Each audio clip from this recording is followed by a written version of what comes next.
In the world of elite soccer, where true legends are born, journalists always ask the same question. If you could choose just one teammate to share the field with, who would it be? And the answer, unanimous among all the stars and national team players, is always the same name: Song Do-jun, the genius of the midfield, the master of passes that no one sees. This is the story of my life, a life that, from my very first breath, has always revolved around the soccer ball. Even as a baby, at my christening party, my hand ignored toys, cards, and decorations. It went straight for the ball. The whole family burst into applause. In elementary school, they nicknamed me the soccer prodigy. In high school, that title carried more weight. They called me the soccer saint. I had already reached the point of believing, with naive arrogance, that I was a great player, until he showed up. It was the day of tryouts for the Dongjae High School team. What was going through that boy's mind at that moment was something very simple. I'm going to show what I'm capable of and leave everyone speechless. I'm going to be the star of the team. But life doesn't bend to our plans. Boom! An incredible shot. The ball went straight into the back of the net, in the most unreachable corner. He was petrified. What? Did it really go in? His opponent, Son Heung-min, merely shook his hands with a disconcerting disdain. The boy still convinced himself it had been a mistake, but the assistant coach knew full well that there was nothing lucky about it. It was pure talent. For the first time in Song Do-jun's life, he tasted the bitterness of defeat, and the one who caused it was just a freshman, exactly like him. Damn it. I'll never be anyone's sidekick. That humiliation became his fuel. From that day on, he threw himself into training with an almost frightening obsession. He woke up before sunrise, trained after everyone else had left, regardless of rain or scorching sun, all for a single goal. 6 months later, during a scrimmage, Do-jun tried to make a pass, and the result was a disaster. Heung-min stole the ball and delivered a dig with a smirk. Thanks for the gift, huh? Do-jun seethed inside. He knew the pass had been terrible, but he didn't let it get to him. He ran harder than ever throughout the entire first half, much to the astonishment of his opponents. This guy is a monster. He ran the whole time and still has his breath. At halftime, while Do-jun was huffing and puffing, trying to catch his breath, Heung-min approached Do-jun and cut straight to the point. You should practice your passing more instead of sleeping and having fun. Do-jun swallowed his anger. Does that bastard have any idea how hard I've been training because of him? Heung-min continued, more seriously. There are 2 months left for the U17 World Cup tryouts. If you want a spot, train as if your life depended on it. The U17 World Cup, the international tournament for players under 17, where all it takes is one moment of brilliance for the whole world to know your name. The second half resumed, and then a strange sensation came over Do-jun. His whole body began to shake. What's happening to my eyes? Everything grew blurry. His teammates' voices grew fainter, as if they were drowning underwater. Song, can you hear me? The coach called an ambulance, and then darkness fell. When you wake up in the hospital, you receive a verdict that shatters everything. The doctor announces with clinical detachment, "You're colorblind." Your father turned pale. Colorblind, doctor? The world he sees now is only black and white, isn't it? The dream of a soccer genius has been reduced to 2 colors. Life lost its luster in an instant. You try to form a question, torn between despair and hope.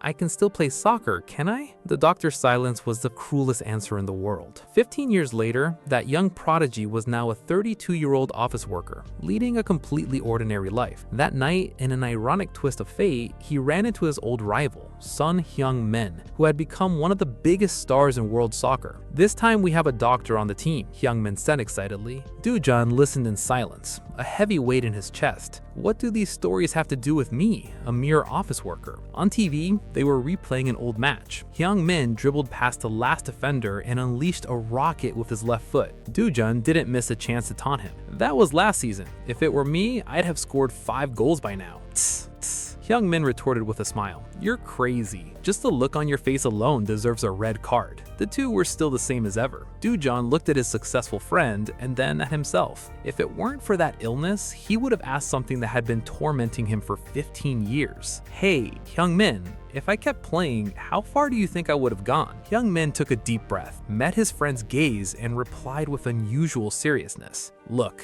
you were an extraordinary midfielder. That physical endurance and that perseverance were pure talent, no exaggeration. If you'd kept playing, you'd have been a starter at Calic at the very least. Wait, isn't that a bit of an exaggeration? I'm serious. And if you'd honed your dribbling and passing, the world stage wouldn't have been out of your reach. Doo-jun replied with a bitter smile. So basically you're saying I was a midfielder who couldn't even dribble or pass? You still have some self-awareness, that's good. Hyung Min roared with laughter. After a while of teasing, Hyung Min leaned back in his chair, his voice tinged with nostalgia. It's a shame. Playing soccer with you was the most fun time of my life. For me too. On the way back, under the first drops of rain, Hyung Min's words echoed endlessly in Doo-jun's head. If only I weren't sick. If only I could tell the colors of the jerseys apart. If only I could step onto a soccer field one more time. And then, yes, gentlemen, the legendary AKE series truck appeared at the right time in the right place. A classic, undeniable plot twist. At the very last moment, with blood streaming down, the only thought that remained was soccer. You die, and then you open your eyes. Why is the sky blue? You can see colors. Sun Hyung Min, with his boyish 17-year-old face, looks at you with a worried expression. Hey, Doo-jun, are you okay? Doo-jun was perplexed. Sun Hyung Min, why do you look like a high school student? What are you talking about? You just passed out. Doo-jun was still in shock. Fainted? I just got hit by a truck. He looked down at the uniform he was wearing. The Dongju High School logo. He looked around at the field. It was the Dongju High School field. Was this a dream? The referee shouted, "Dongju High School, get out on the field now. The second half is about to start." Son Hee-young-min tried to help him up. "Leave it to me. I'll tell the coach you can't play. Get some rest today." Doo-jun gripped Hee-young-min's arm firmly. Every word came out with absolute determination. "I'm going to play soccer." Dream or reality, it didn't matter, as long as he could play. The referee blew the whistle. The match resumed. How long had it been since he'd felt that sensation? His body was brimming with the energy of a 17-year-old. And more importantly, he saw colors with stunning clarity. Doo-jun was ecstatic. "All right, let's go." But then something strange happened. A beam of intense yellow light shone across the field. A column of light that only he could see. What is that? Why is that place so yellow? A side effect? A new power? He didn't know, but his instinct took over. An invisible force was pushing him to kick it toward that empty spot. Without hesitation, he sent a perfect pass into what appeared to be an empty spot. Young Doo-chan shouted, "Hey, where did you kick that to?" There was no one there. Doo-jun wondered the same thing. That's right, who could have been there? Coming from behind at unimaginable speed, Son Hee-young-min arrived exactly where the ball landed. He unleashed a thunderous shot. Goal! A decisive pass that no one saw coming. His teammates erupted in joy. Doo-jun began to cry, not out of sadness, but out of pure happiness. At that moment, he hadn't yet realized that that light, the light only he could see, would completely change the course of his life. The referee blew the whistle to end the match. The match between Dongju High School and Sujin High School had come to an end. Final score, 2-0. As his teammates began to disperse, anyone want to go to the internet cafe? There was one figure who remained seated alone on the steps. It was Doo-jun. With his head slightly bowed, he let out a laugh he couldn't hold back. He lifted his face, his eyes shining with an almost frenzied intensity. He'd managed to play soccer. That feeling of being alive on the field, it wasn't a dream. He really had gone back in time. From now on, I can keep playing. He clenched his fists with determination when a familiar voice interrupted the moment. "Hey, Doo-jun, what are you sitting there laughing to yourself?" It was Son Hee-young-min, that same provocative expression as always, as if the world were his own private joke. Doo-jun cursed under his breath. "You jerk. Still playing the big shot? I'll let you off this time because of that pass." Hee-young-min approached, curious. "How in the world did you manage to see me from that angle?"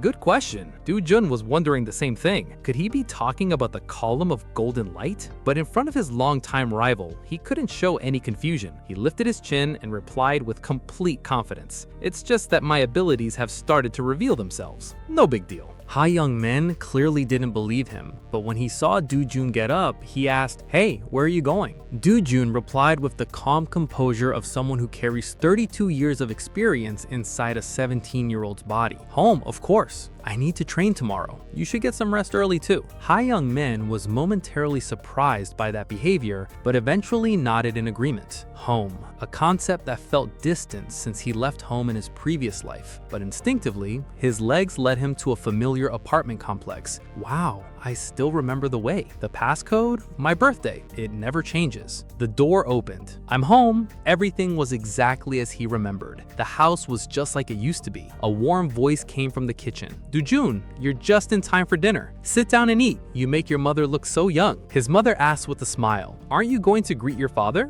Do-jun, with 32 years of ingrained habits, bowed his head in a formal greeting. His father froze, the newspaper nearly falling from his hands. "Dad, I was..." "Oh," a reflex impossible to shake once you're an adult. His mother waved her hand amused. "The boy's all grown up and wants to use formal titles. Sit down already. Are you hungry?" Family dinner. His mother's cooking. Things he hadn't tasted since he left home. Thanks for the meal. Moved, he took a spoonful of kimchi and discovered an unshakable truth that time cannot change. His mother still cooked just as badly as she always had. It really is the classic taste of mom's home-cooked dinner. In the middle of the meal, his father paused and said in a serious voice, "Do-jun, have you thought about what we talked about?" "About what, Dad?" "Soccer. That thing I told you to give up." In his past life, this was exactly the moment when his father would advise him to focus on his studies, and he had obeyed, giving up his dreams so that one day he could inherit the family business. If this were the past, I'd tell him to think it over a little longer. But now, with eyes that saw colors and a body brimming with vitality, Do-jun set down his chopsticks with a firmness that silenced the room. "I've made up my mind." His parents listened in silence. "I'm going to keep playing soccer." He looked straight at his father, each word carrying the weight of a lifetime. "I'm sorry, Dad. In this life, I'm going to live only for soccer." The next day, at the training field, the coach announced a scrimmage. The teams were divided into red and blue. His teammate, young Do-chan, was quick to tease him. "Do-jun, do you want me to carry you? You're as slow as an old bus." Do-jun, now with the soul of an adult, replied calmly, "If you can pass the ball like I do, I'll carry you like a high-speed bus." The match began. Do-jun, wearing red, watched serenely. "Will I see that column of golden light again today?" The red team exchanged passes in a harmonious rhythm. Do-chan received the ball, sent a long pass that sailed past the defense, controlled it with his chest, and felt proud. Wow, with the ball at the feet of the great young Do-chan, that's practically a goal already. But the opponent wasn't just anyone. Bak Dong-soo, a player on the U17 national team, closed in. Do-chan grew irritated. "You just don't want me to succeed, do you?" Jung-soo gave a sarcastic smile. "You're a player on the U17 national team and you can't get past me?" At that very moment, Do-jun sprinted into position. "Do-chan, pass me the ball. I've made a run to open up space." He received the pass, but the situation was a bit complicated. "I should drop back a little." And then it appeared. The golden light shone again. A beam coming from above illuminated a completely empty area of the field. Golden light out of nowhere? He was stunned, but the range was shorter than the first time. Can I get the pass there accurately? And even if I can, will it result in a goal like last time? In a moment of hesitation, a confident smile appeared on his lips. Why am I hesitating? Whether it works or not, who knows? He kicked. The ball flew straight toward the beam of light. Son Hee-young-min, who was nearby, also ran toward it. The ball hit the ground, bounced strangely, bam! And he launched himself into a volley. Hyung-min grumbled, "Damn, what kind of field is this?" But Sung Do-jun was smiling, sweat trickling down his temples. He had discovered it, the true essence of the golden column. He had realized exactly what happened with that shot. If the ball had entered the golden zone, Son Hee-young-min would certainly have scored, and that was when the secret was fully revealed. Do-jun analyzed it in his mind. First, the golden zone only appears when he has the ball. Second, it appears when there's a scoring opportunity. Third, if the ball enters the golden zone, Son Hee-young-min will always score. A broad smile spread on his face. With this ability, I'm unbeatable. Meanwhile, in the stands, a man sipped his coffee and muttered to himself. A decisive pass at the exact moment Son Heung-min was accelerating. Instant decision-making and a comprehensive view of the field. So, there's an interesting kid here too, isn't there? It was Lee Dong-gan, the coach of the U17 national team. After practice with the red team's 5-0 victory at a roadside diner, Du-chan still couldn't believe it. You've really changed, Du-jun. Your passes today were on a completely different level. Du-jun, nonchalantly munching on a hot dog, replied, "Is that all you had to say to my face?" Du-chan scratched his head, confused. After all, Du-jun had always been a box-to-box player, the kind who runs from his own penalty area to the opponent's one, providing support on both offense and defense. How could his playing style shift to specialized passing plays in a matter of days? So, should I stop passing? No, I mean, your passes are ridiculously good. Du-jun fell silent. He knew exactly why. Seen from the outside, I suppose it really does seem unbelievable. As Heung-min had said, he'd always been a box-to-box player, a position that requires the stamina of a machine, but not necessarily pinpoint passing accuracy. To suddenly become a specialist in passing plays? Even I have to admit that sounds ridiculous. At that moment, Heung-min interrupted. "Oh, that's right. The U17 national team coach Lee Jung-gan stopped by here a little while ago." Du-jun froze. He remembered that around that time, the coach used to visit the school regularly to monitor Son Heung-min's performance. Heung-min patted him on the shoulder. "If we keep playing like this and catch his eye, we can make the U17 national team together." The U17 national team, a dream that had seemed long gone 15 years ago, was suddenly blossoming right before Du-jun's eyes. He clenched his fist tightly. "I'm going to make it. I'm definitely going to make the team." The next day, during warm-ups, Heung-min stopped suddenly. "Huh? What's the coach doing over there?" Their coach was standing in front of a bus. The door opened, and a team wearing red and black jerseys got off. Heung-min narrowed his eyes. "Isn't that Son's youth team?" An elegant man stepped off the bus. The coach ran up to him. "Thank you for making time for us on such short notice." Du-jun recognized him immediately. "He's here, Lee Dung." Minutes later, the coach gathered the entire team. "I know this is sudden, but today's practice will be replaced by a friendly match against Son's youth team. The lineup is on the board. Warm up in 10 minutes. Du-jun turned to Heung-min. "You saw that Coach Lee Dung is here, right? All my passes today will be to you. All the goals are yours. No excuses." Heung-min was momentarily taken aback by that seriousness, but before he could respond, Du-jun turned to the lineup board, and then his eyes widened. His name wasn't there. Neither was Son Heung-min's. "Huh? I'm confused." On the other side, Lee Dung watched Du-jun with a piercing gaze. "There you go, Du-jun. That play you made yesterday. You managed to pull it off without striker Son Heung-min on the field." A suggestive smile played on his lips. "Show us. Prove that you have what it takes to make the U17 national team." Dongju High School versus FC Seoul Youth Team. The first half begins. FC Seoul, an organization created to discover and mold the next generation of stars. There are countless youth teams, but Seoul, under Lee Dung's ownership, is in a league of its own. They're monsters. Without Son Heung-min, their star player, Dongju immediately pushed onto the defensive. Seoul's captain, number 10, easily breaks through the midfield. The ball is passed. Another player also cuts through the defense with ease. A through ball, and the striker in a red jersey is already waiting. At that moment, inside the striker's head, a series of complex calculations took place in a fraction of a second. Speed multiplied by time. The Magnus effect. Trigonometry. Coordinates precise to the millimeter. Probability of success? 100%. He adjusted his glasses with absolute confidence. A perfect long pass, an impossible trajectory, as if the ball had eyes of its own, skirting around all the players and landing directly at the feet of a teammate who was charging forward. Goal. Score 1-0 for Seoul. Du-jun, off the field, stood frozen.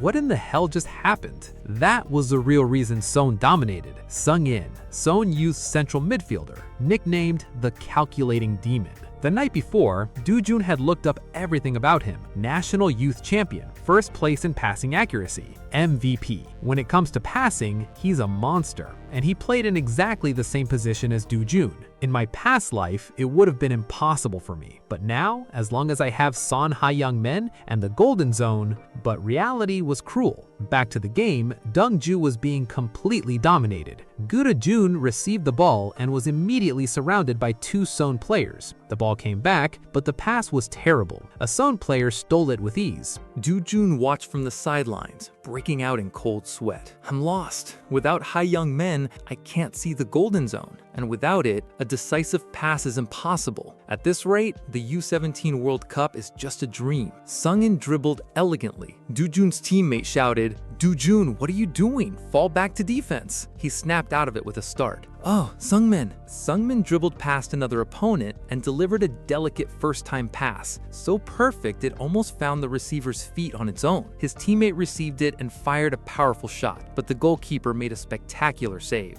Do-jun stood frozen on the field, unable to react. If Ha-young-min had been the one receiving that pass, it would have been a goal. A pass like that, would it be possible to execute without needing the Golden Zone? In the stands, Lee Dung gave a thumbs up. Great pass. Do-jun saw that gesture, and he clenched his teeth. No, it can't be. I need to make an even more incredible pass. On the bench, Ha-young-min was watching with concern. Without our two starting forwards, creating opportunities is very difficult, and Sung-in is dishing out passes on another level. For them, this match is proving brutal. He stopped suddenly.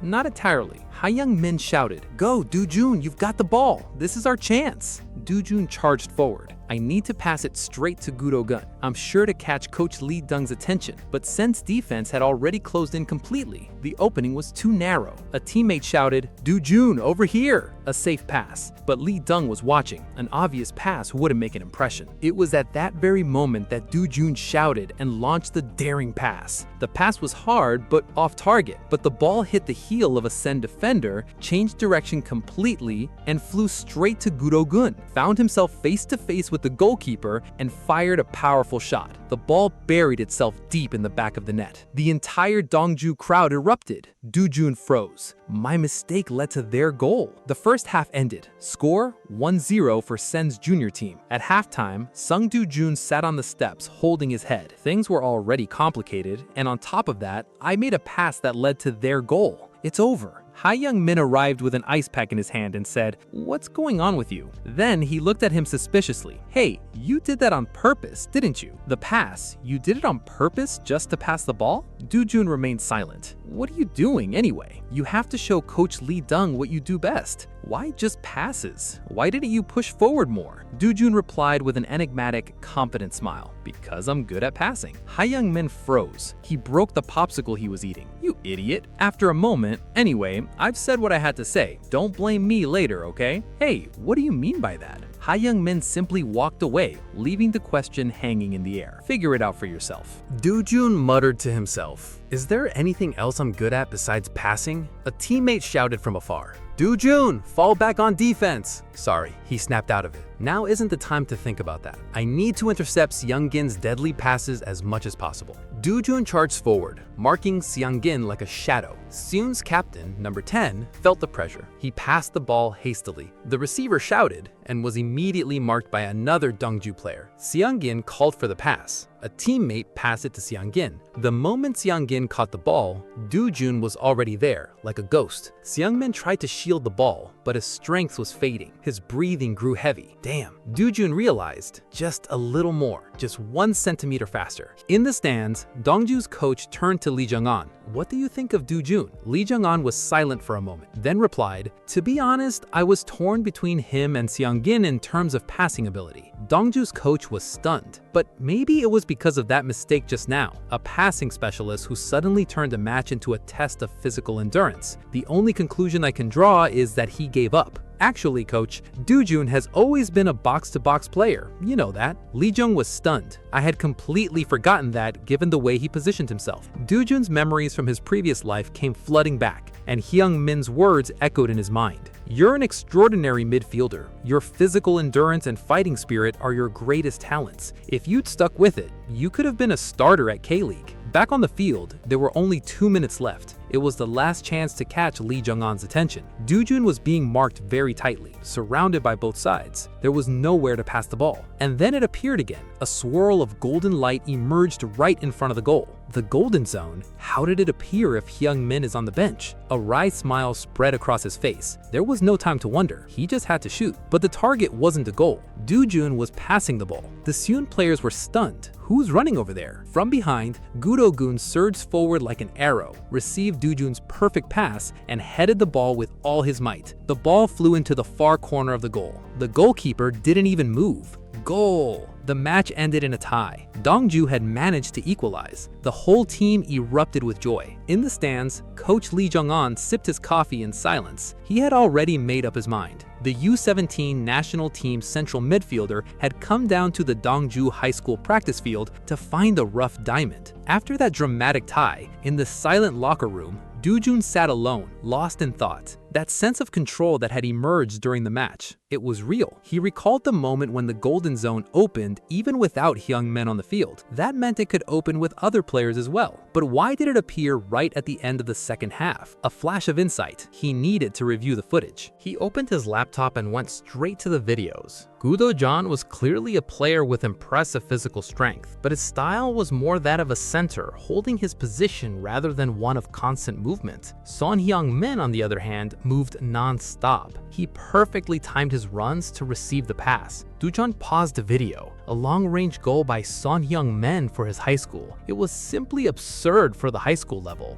The review made everything clear. The golden zone represents a scoring opportunity. Gudo-jan is a target forward, not the ideal type to capitalize on such opportunities, but Hyung-min constantly moves into the right spaces. He is the perfect fit. Doo-jun closed his laptop. Depending on the striker, even exceptional talent can go to waste. That skill isn't all powerful. Suddenly, a voice came from the door. Doo-jun, can I talk to you for a moment? It was Coach Lee Jung-an. A few hours later at Doo-jun's house, his mother was cheerfully preparing dinner. The atmosphere at the table was strangely tense. His father stared in horror at a plate of boiled fish that was completely unrecognizable. Honey, what is this? It's boiled fish, dear. What are you asking? Is that alchemy? He turned to his son, his head bowed. Doo-jun, why do you look so sad? You've been like this ever since you got home from school. Is someone picking on you? Doo-jun lifted his face and smiled. I made the U17 national team. A second of silence, and then pure excitement. What? The national team? His father dropped his spoon. Will you be on TV? He immediately grabbed his cell phone, his eyes sparkling. Hello, is this Kim? My son made the national team. Doo-jun could only manage an awkward laugh.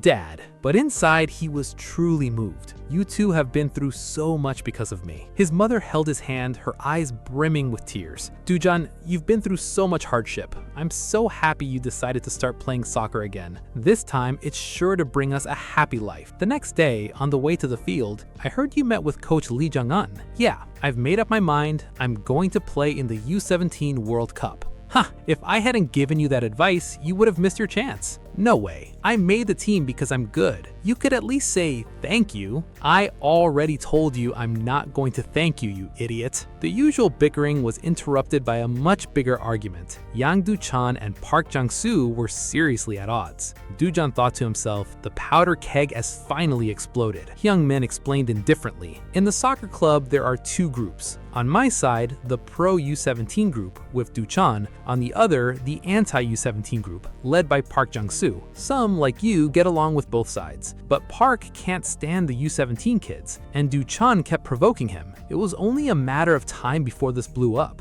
Doo-jun watched Do-chan, as naive as ever, and then something strange happened. A wave of red energy surged from Park's body, his hair standing up. Doo-jun was startled. A circle of red light, which vanished immediately afterwards. Was it just my imagination? Could there be another power besides my own? The coach rushed over to separate the two. As everyone scattered, Doo-jun still couldn't stop thinking about it. That red flash in Park Jung-soo's eyes. What the hell was that? Hyung-min asked casually, you know that national team training starts tomorrow, right? Yeah. Do you think those factions exist there too? Hyung-min smiled confidently. There aren't any factions there. Doo-jun looked at him suspiciously. No factions.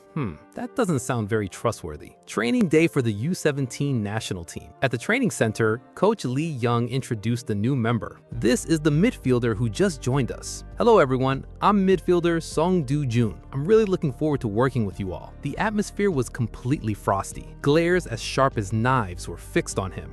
So there aren't any factions, but there is discrimination. How am I going to get past this? The first practice at the national team's training center began. Do-jun ran while looking around. That cold atmosphere from earlier. He remembered the humiliation of his debut. Coach Lee Young surely knows about this. Why is he just letting it slide? Suddenly, a blonde player approached him. I heard you came to replace Sung Min, right? He continued with an air of superiority. Even though his physical condition isn't great, I have to acknowledge his passing ability. Do-jun replied with a forced smile. Yeah, Sung Min's passes are really something else. I'll do my best not to be a liability. He spoke as he dribbled the ball. So what? A low pass as sharp as a sewing needle whizzed past Do-jun's face. He flinched and fell backward. Whoa, you almost hit me. The blonde man flashed a smile. Good reflexes. I aimed at you on purpose. What? The blonde man crossed his arms. We don't need people who just try hard. We need people who are good. It was Kim Min-ung, a candidate for the right back position on the U17 national team. Do-jun lifted his face, sweat trickling down his temples. Now I understand why the coach acted that way. That's his way of saying I need to earn recognition through my own skills. The atmosphere grew as tense as a guitar string. The coach gathered the entire team. The practice would be devoted to tactical drills. Two teams, red and blue, would face off in a scrimmage. Do-jun was assigned to the red team. Kim Min-ung whispered to a teammate, loud enough to be heard. Vel is the national team's right back for the 2022 World Cup. Explosive speed in a compact frame and precise tackling. A top-tier defender, no doubt about it. Do-jun thought, and he's still going to dominate at the 2022 World Cup. A fourth wall break that couldn't be more real. The coach took Do-jun aside. In this practice, your position will be free player. Free player, a role that requires passing skills, dribbling, creative shots, and countless other abilities, with no fixed position. Do-jun thought to himself, so he's telling me to play with complete freedom. A confident smile spread across his lips. I'm going to show everyone what I'm capable of. The game began. Do-jun immediately found himself facing two players from the blue team blocking his path. He was trapped. But what about his teammates? They were calling for the ball, but no one was moving to support. He didn't touch the ball, not even once. I know I'm a rookie, but isn't this a bit much? You guys have to pass me the ball so I can show what I can do. A player from the blue team shouted, "Rookie, move. I told you to move." A low pass was sent his way and Do-jun ran to intercept it. It was too late to dodge. He collided hard with the shoulder of a player on the blue team. He staggered and fell. The other player reached out his hand. "Are you okay? I couldn't stop, sorry." It was Moon Jong-won, a candidate for the right back position.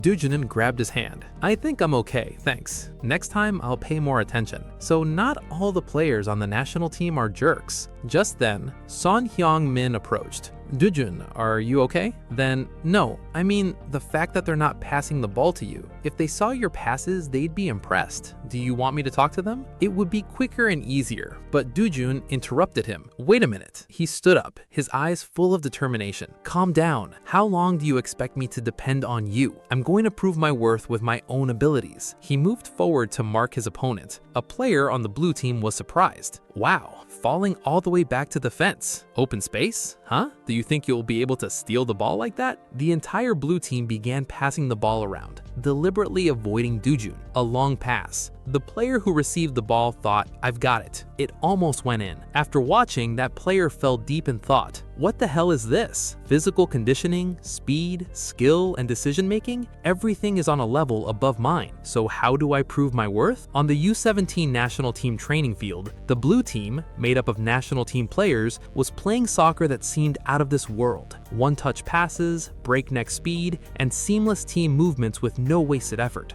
Do-jun in red could only run after them. Wow, the speed at which they moved the ball around. Is this really the national team level? Then Do-jun realized a terrifying truth. A pass goes through three basic stages: receive, observe, and pass. But those players simply skipped the second stage. They always knew each other's positions. That was why they maintained that maddening pressure. Do-jun was panting heavily. With his current ability, keeping up with them was impossible, but that didn't mean he'd just stand there and accept defeat. A fire ignited in his chest. He charged forward, using his raw energy to apply pressure, and the familiar opponent appeared before him, Kim Min-young, who smiled with disdain. Don't you ever get tired of charging in so blindly? Why can't you understand? There are things that no matter how hard you try, you'll never be able to do. Min-young easily passed the ball past Doo-jun. A triumphant smile, but another figure in a red jersey appeared and intercepted the pass. It was Lee Jong-suk, a contender for the title of best midfielder in the U17 World Cup. He looked at Doo-jun, a smile spreading across his face. There are also things that can only be achieved with enough persistence. Rookie, I like that stubbornness of yours. He turned, his gaze full of defiance. You passed the test of courage, now show me. What else can you do? What else can I do?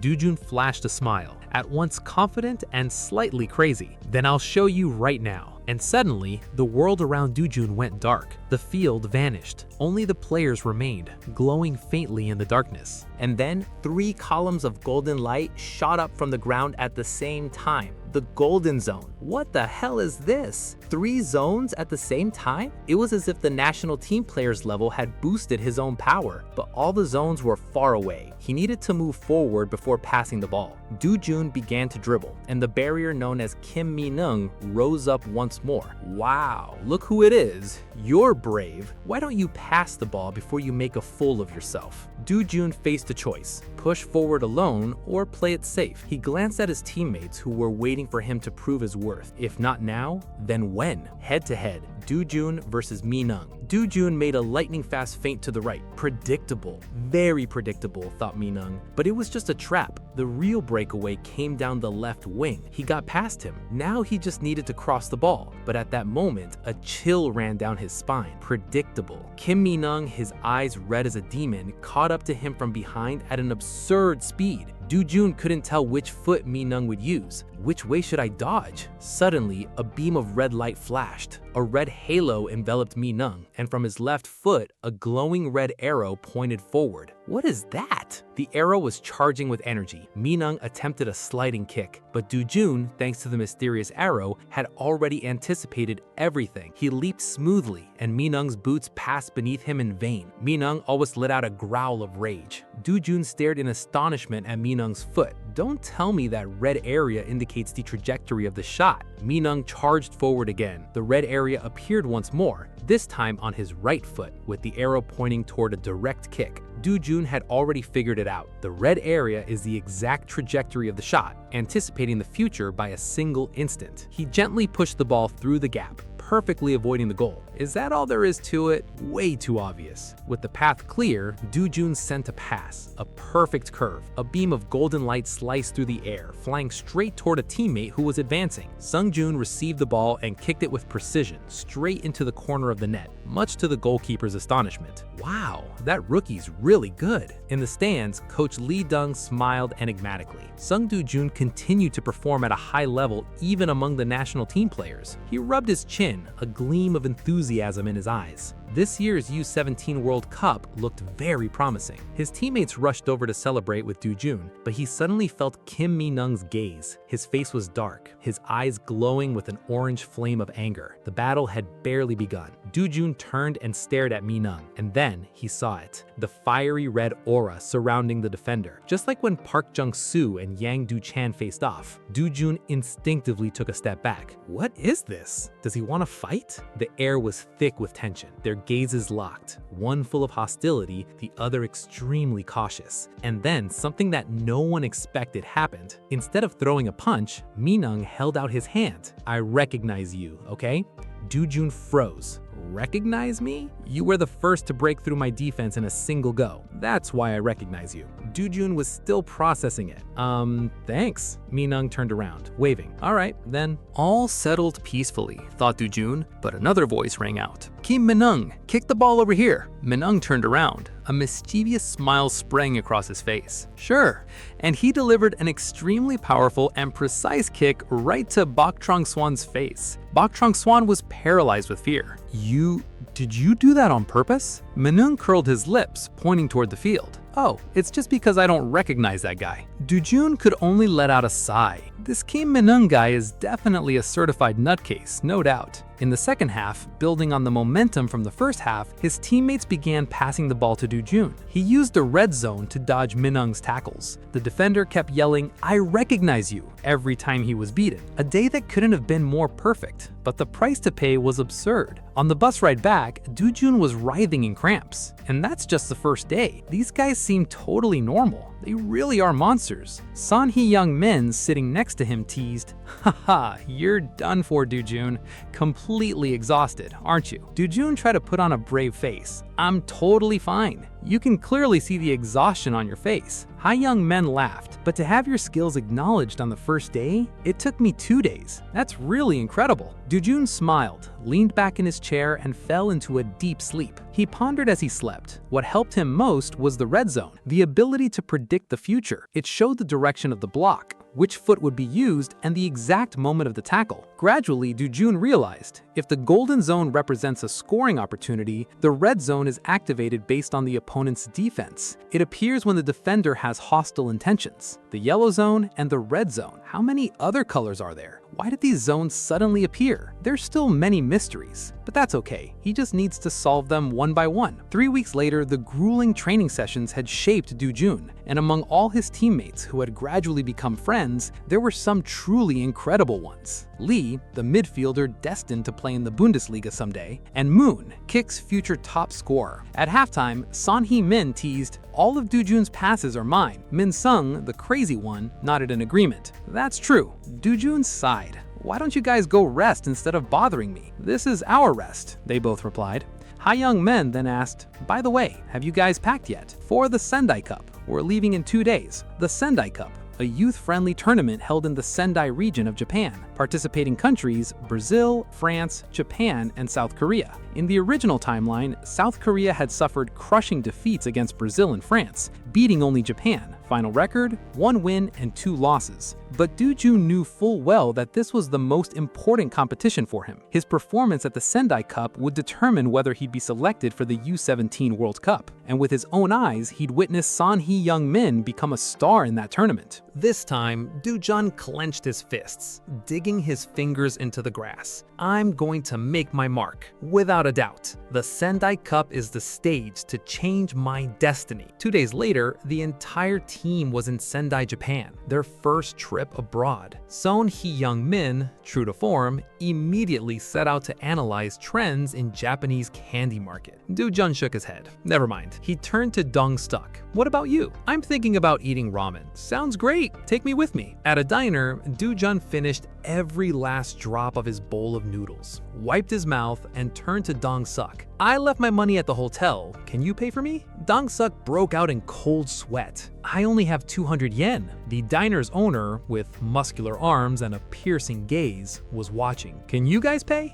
Just when all seemed lost, a voice rang out from outside. A young man was dribbling through the crowd, shouting, "If anyone can take this ball away from me, I'll pay 10 times whatever you bet. Anyone up for it?" Dujun and Dong-suk exchanged glances. Their eyes sparkled. The two made their way to the center. "We accept the challenge," and they placed their last 200 yen on the table. A crowd gathered. The young man in the center displayed impressive skills. The rules: take the ball away within 30 seconds and win 1,000 yen. Dujun went first. He stepped forward confidently, but the guy simply pretended to go after the ball while leaving it stationary. Dujun flew right past him. The whole crowd burst out laughing. "Ha, just kidding. You look really tense." Dujun blushed. Don't let the atmosphere get to you. This time, when his opponent moved, Dujun used all his defensive skills of a professional midfielder. He blocked the movements and used his own body to apply pressure. Great. I anticipated the move to the left. I just needed to steal the ball, but it vanished. The guy used the sole of his sneaker to create a backspin, lifted the ball with the instep of his foot, and brought it behind his back. a masterful distraction. But Doo-jun saw right through it. The real objective was a curving shot in the opposite direction. The opponent fell into the trap.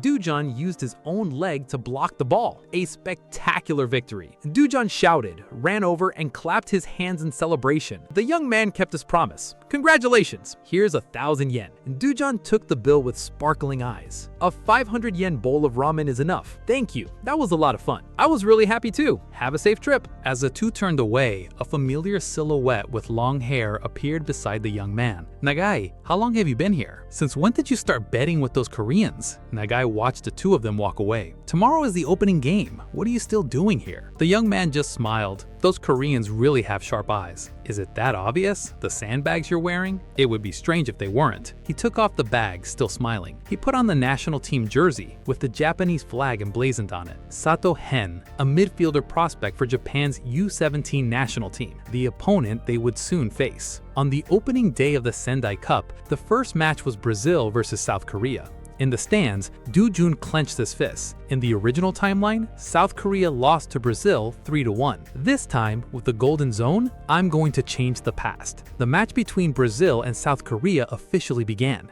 Doo-jun was sitting there filled with burning determination. But then he realized something absurd. Why am I on the bench? Doo-jun had been left off the starting lineup against Brazil. What a twist. What happened? An hour earlier, in the South Korean team's locker room, Doo-jun, accept my declaration of love. It was Moon Jong-woo, the #1 striker, offering a small gift box with a pair of chopsticks stuck in the middle. A debt collection style declaration of love asking for passes. Are you asking for the ball again? Coach Lee walked in. Immediate silence. Everyone held their breath as they looked at the tactical board. The coach picked up his pen and began writing out the lineup. Son-hee Young-min was the first to notice. Coach, Doo-jun isn't on the lineup. Coach Lee turned around, his gaze steady. Doo-jun has been left off the starting lineup for this match. Left off? Doo-jun couldn't believe it. Didn't I train hard enough? My performance has always been good. Why? In that moment of confusion, he looked at the coach and then he saw it. A soft, golden glow, so familiar it was almost frightening, emanating from Coach Lee's body. The coach's golden glow? What kind of opportunity is this? The match began. 10 minutes into the second half, Brazil scored. Idurdu Barbosa, the #9 right winger, ran to the corner and taunted, "Haha,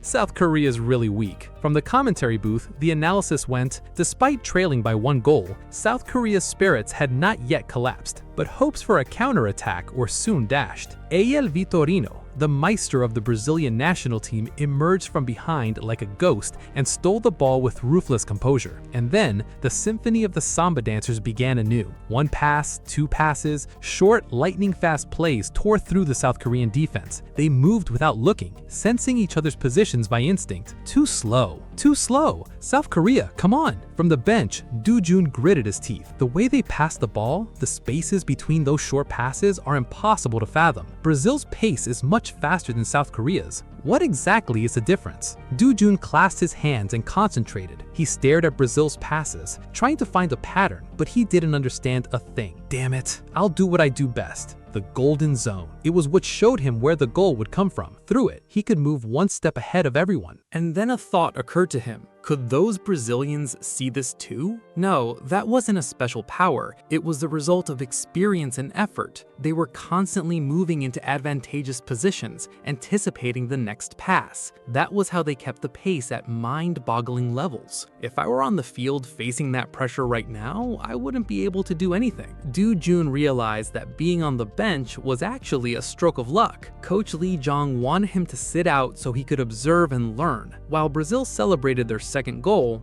the coach called his name. Yes, get ready. Substitution. The moment had finally arrived. The substitution sign was raised. Number 17, Song Doo-jun, finally stepped onto the field. On the field, the samba dancers were celebrating. Today we're at our peak. On the other side, a wall of silence and despair. Son-hee Young-min clenched his fists. Damn it. Is this really Brazil's level? The captain tried in vain to encourage his teammates. Morale was shattered. And then, like a faint ray of hope, a substitution no one expected. Do Jun's arrival seemed to change the atmosphere immediately. Lee Jong-sok received the ball and was immediately pressured, but he was faster, passing it in the blink of an eye. Ayel Vitorino sensed that something was off. Didn't these guys seem dead just a second ago? Jong-sok shouted and passed to Do Jun. The instant he received the ball, a Brazilian player closed in to mark him. The star of the match watched from afar, his eyes half closed. With number 17 coming in, the whole team's mood changed. So he's not just any substitute. But then, tragedy struck immediately. South Korea made a passing error right in Brazil's half. Brazil launched a high-speed attack.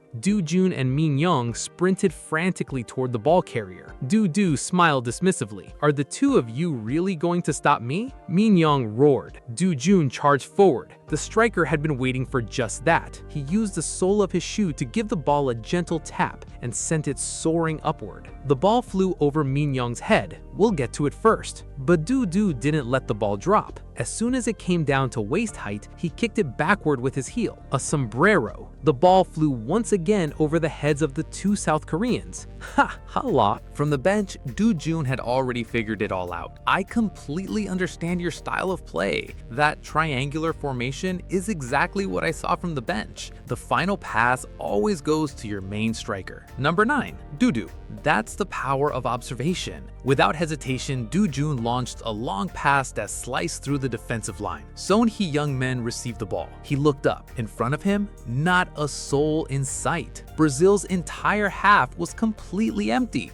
The commentator stammered, that's it, a counterattack off a counterattack." Son Heung-min roared inwardly as he sprinted toward Brazil's unguarded goal, one-on-one with the goalkeeper. He didn't hesitate. He raised his foot and unleashed the decisive shot. But Brazil's goalkeeper made a spectacular save. The ball ricocheted. Minel Kun charged forward and had the ball. But the big question was, where to pass it? For a split second, he heard a teammate calling his name. "Pass the ball to me." It was Son Do Jun, charging forward at an impressive speed from the second line. Minel Kun, without hesitation, played a low pass. The ball reached Do Jun's feet. And then, without another touch, without a second of hesitation, Do Jun unleashed a shot. The whole world seemed to stop. The golden zone exploded right in front of Brazil's goal. A beam of golden light marked the perfect spot. Son Heung-min was already standing exactly there. What a beautiful pass! Do Jun's pass found Son Heung-min in exactly the right spot. A powerful shot from point-blank range. The goalkeeper dove with everything he had and couldn't reach it. The ball buried itself deep in the back of the net. The commentator shouted with excitement. Do Jun, coming from behind, smiled. Cheers of jubilation erupted throughout the stadium. His teammates rushed to embrace Son Hee and Do Jun with immense force. The commentator couldn't contain himself. Son Heung-min's positioning is excellent, but this goal was a result of Son Do Jun's decisiveness and killer pass. The duo of Son Do Jun and Son Heung-min shows great promise. From the bench, Brazilian coach Ituba maintained a stoic expression. "We can't throw away a game we've already won." He glanced at his watch. It's time to secure the victory. And so, after the goal, Brazil began to slow down the pace of the game, passing the ball back and forth within their own penalty area. These guys are clearly stalling. The clock read 80 minutes. Do Jun realized their intention. "I'm not going to let that happen. Do you think I'll let that happen?" He roared mentally and pounced like a wild animal. He charged forward and made a tackle, but missed. He gritted his teeth, got back up, roared, and charged again. The Brazilian player grimaced in irritation and passed the ball. Do Jun didn't give up. He ran to the next player and pressed again. Do, watching from afar, felt uneasy. "I don't want to win this way." As an inevitable result of Do Jun's frantic pressure, he won the ball back. The commentator shouted, but immediately the Brazilian defenders dropped back, determined to stop him. The yellow and green defensive wall rose up. Do Jun merely smiled with disdain. No way, I can see everything. The red zone reappeared and the trajectory of the shot became completely clear. Du Jun slid elegantly and the Brazilian defender was stunned. How is that possible? It's still too early to be surprised. Du Jun had gone past them, but the ball didn't enter the golden zone. It flew to Son Heung-min, who took a volley and was blocked, as was to be expected. Knowing it would be blocked, I had to react. Du Jun analyzed everything in a fraction of a second. The ball's speed, the player's positions, the goalkeeper's angle, the spin. Calculating each variable, he knew the ball would ricochet right there. He ran to the exact spot where the ball would land. The trajectory was right, but it flew too high. The clock read 84:03. There was no more time to delay. There was only one option left. In mid-air, Du Jun leaned back, performed a bicycle kick, and kicked with all the strength he had left. The commentator shouted, "Son Du Jun's bicycle kick!" The ball flew toward the goal. Coach Lee Jung and his assistant stood up holding their breath. Unbelievable. The ball went in. Du Jun fell to the field, gasping for breath, a smile of satisfaction on his face. A former underdog who had just scored a goal in his debut, and against the world's strongest national team, no less. On the other side of the field, the Brazilians were frozen. Since when has South Korea played this well? Barbosa roared with a rage that was almost pathetic. We're Brazil. Soccer runs through our veins. Winning by stalling isn't our style. He looked directly into Dudu's eyes. As long as the ball is in play, don't stop. Keep moving. Show them who we are. Dudu clenched his teeth. The fire of battle was reignited. He turned to face Du Jun. A nod of the head. A wordless declaration of war. That's the look I wanted to see. Show them why we're the #1 in the world. Let's go! The entire Brazilian team shouted in response. 85th minute. 5 minutes remaining. The battle raged at a frenetic pace. Neither side was giving an inch. Kaiki got the ball and passed it immediately. Du Jun shouted, "Block it!" The Bermuda Devil's Triangle was forming again, but this time, South Korea was ready.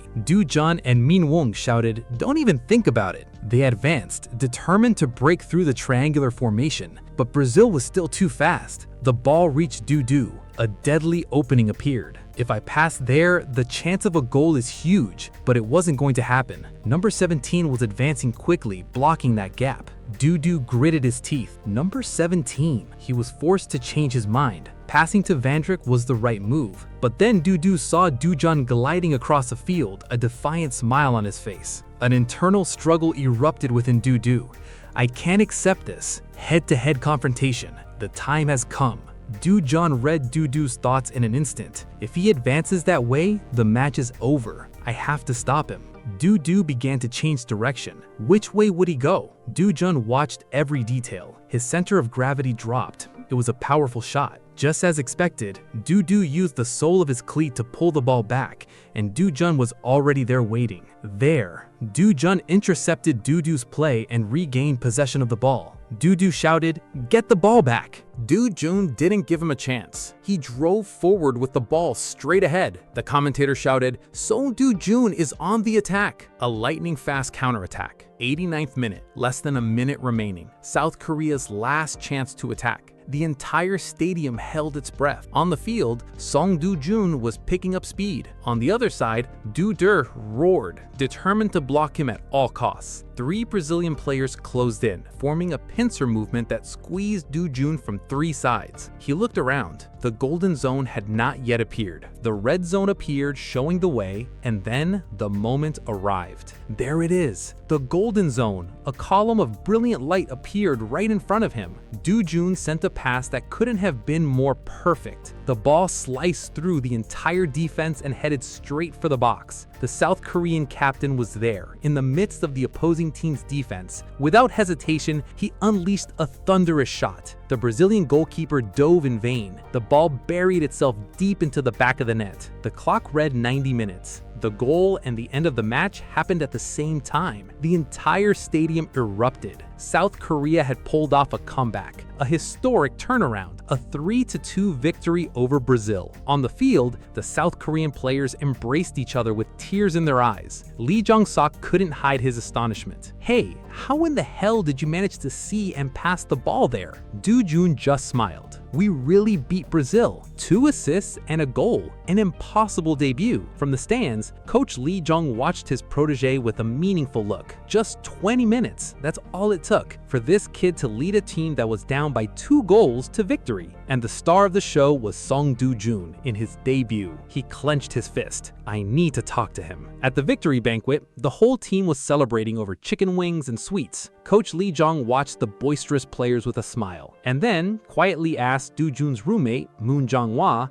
"Do-jun is in the room, isn't he?" "Oh yes, he said he's tired and sleeping." A do not disturb sign hung on the door. But in reality, Do-jun was lying in bed with his eyes wide open, replaying everything that had happened that afternoon. The first event, a KBC sports reporter rushed over to ask for an interview as soon as the final whistle blew. It was the first time Do-jun had ever been interviewed. He was so nervous he couldn't even remember what he'd said. The second event, Brazil's future star. Me? Don't you want it? Of course I do. And so the two became quite close after swapping jerseys. The third event, Coach Lee Jong-sok and an unknown man came to speak with him, Kim Soo-chung, chairman of the National Team Development Committee. "And without beating around the bush, we're going to send you to Spain to study." You just need to mention that it was with the Federation's support. At first glance, it sounded good, but bringing up the subject right after the match revealed that it was a hasty proposal, an attempt to buy him off for a pittance at the height of his enthusiasm. To study abroad? No way. Let me think about it. I'll talk to my parents. And so, in the 3 hours after the match, all of this happened. Now, physically and mentally exhausted, Do-jun was trying to sleep and couldn't. "Do-jun, are you going to sleep?" The familiar voice rang out. He sat up with a start. "Coach!" The door opened. Coach Lee Dung walked in. "Do-jun, have you ever thought about becoming a professional athlete?" Do-jun took a deep breath. He'd already thought about college, but that would set him back too much. In this life, the decision had already been made. He lifted his face, his eyes full of determination. "I'm going straight to the pros." The coach nodded, as if he already knew the answer. "I see. So have you received any offers yet?" A pause. "Do you want me to help you?" Do-jun was speechless. The coach was offering to help him turn pro, but he knew it was 2009, before the wave of South Korean players migrating abroad. The offer would likely be a spot in the domestic first division, and Do-jun's ambition was much greater than that. "Coach, you're talking about a national league, aren't you?" The coach raised his eyebrows slightly. "Huh? No." A curt reply that left Do-jun speechless. "Abroad." The coach's eyes lit up. "Have you ever heard of the Super League? The Turkish League, a league where the coach himself had played in his prime, with a history of success for South Koreans." But the coach noticed Do-jun's hesitation.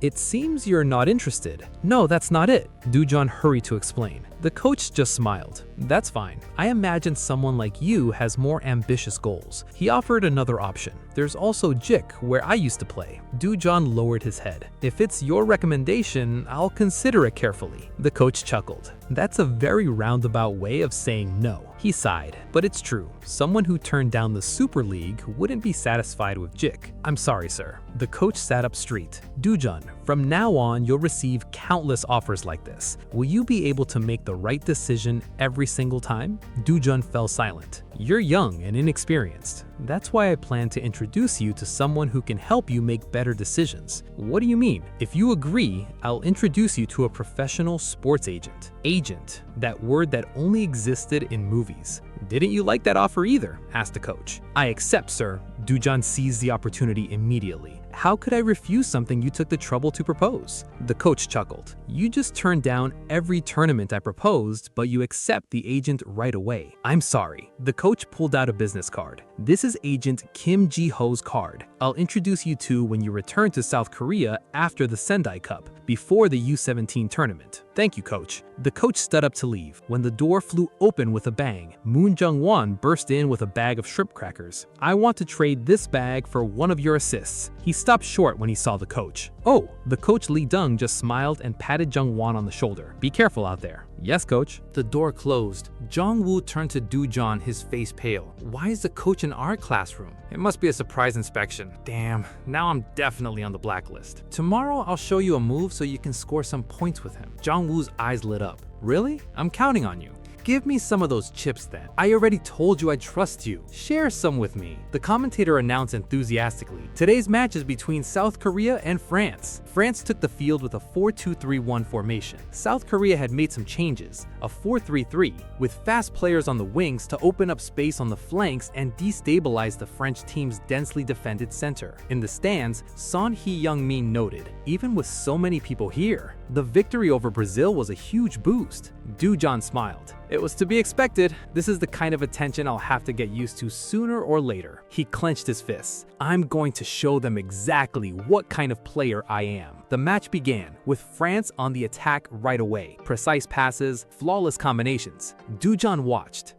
These guys are really slow compared to Brazil. He intercepted the ball and pushed forward. Two zones appeared at the same time. One large, one small. The large zone is definitely for Son Heung-min. The smaller one is for Moon Jong-woo. I'll go for the smaller one. He sent a perfect pass. Come on, Moon Jong-woo. Jong-woo shouted, received the ball, and unleashed the powerful right-footed shot straight at the goal. The commentator shouted at the top of his lungs. Do-jon ran to celebrate and stopped.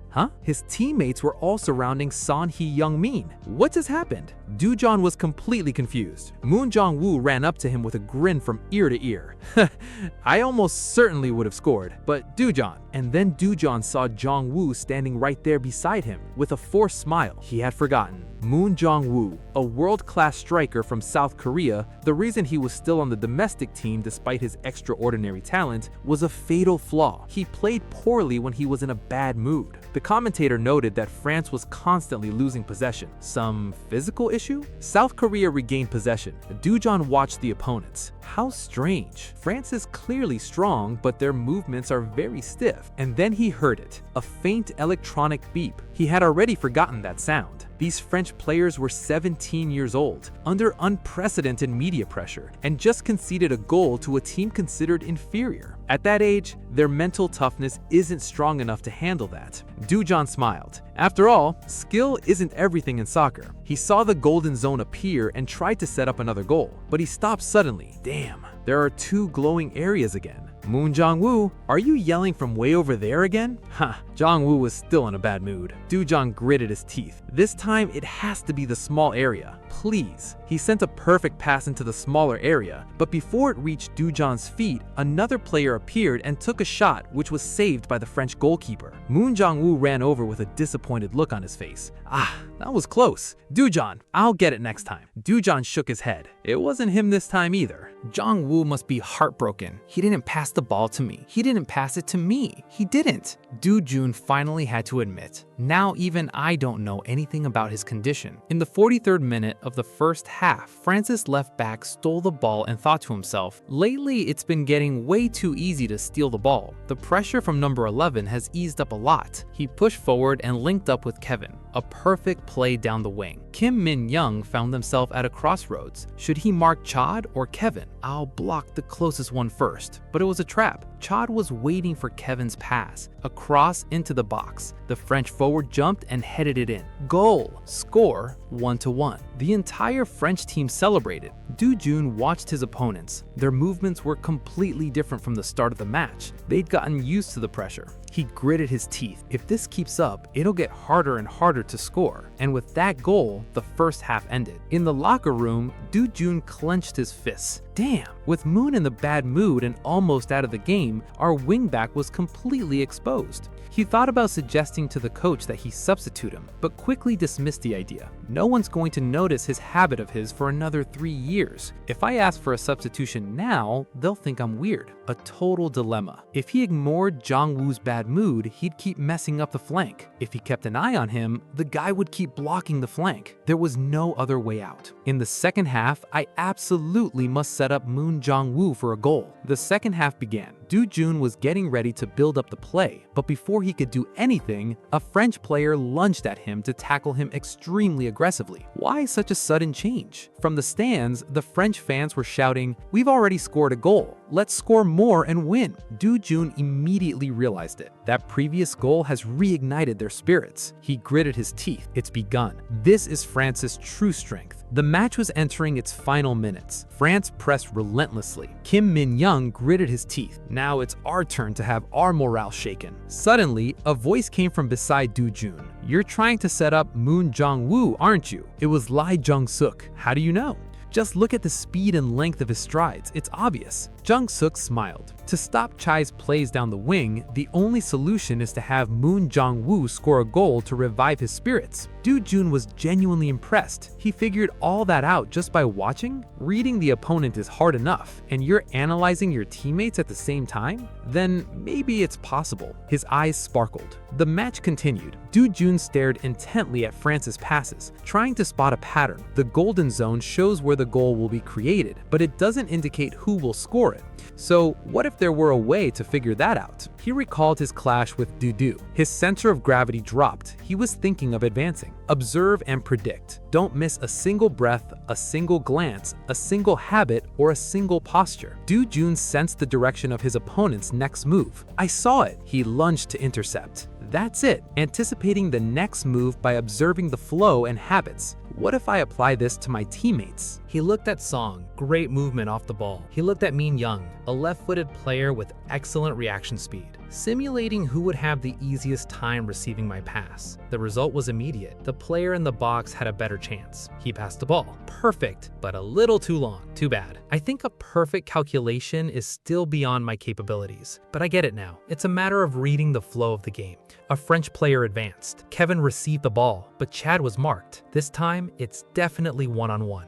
Min-young ran to mark him. Kevin spun around in a lightning-fast move, dribbled past Min-young, and smiled dismissively. "You fell for the trap." That's the level of South Korea. But another red jersey was already there, providing cover for Min-young. Look how he just stands there. Min-young received the ball and kicked it high into the air. If they couldn't catch it, it would be another offensive throw-in for France. I can't waste this chance. Du Jun headed the ball back toward the center. Opportunity. 3 golden zones appear at the same time. He analyzed the situation. The largest zone belonged to Sung Hee-young-min, who wasn't being marked by anyone. 2 other areas of similar size and position remain. One of them belonged to Moon Jong-woo. After analyzing the situation, I don't hesitate any longer. I see the only place to pass. He delivered the perfect pass. But then something flashed in his memory. Scene change. U-17 training center. On the practice field, the players were warming up. Jung shouted, "Leave it to me." He leapt for a skillful trap, but the ball hit its leg and bounced in the wrong direction. How did you make the ball bounce like that? You should have passed it better, Du Jun. It was a perfect pass. Du Jun snapped out of his memory. I shouldn't have sent a high pass to Moon Jong-woo. The well-lit area near him required a controlled first touch. A high pass would be a disaster.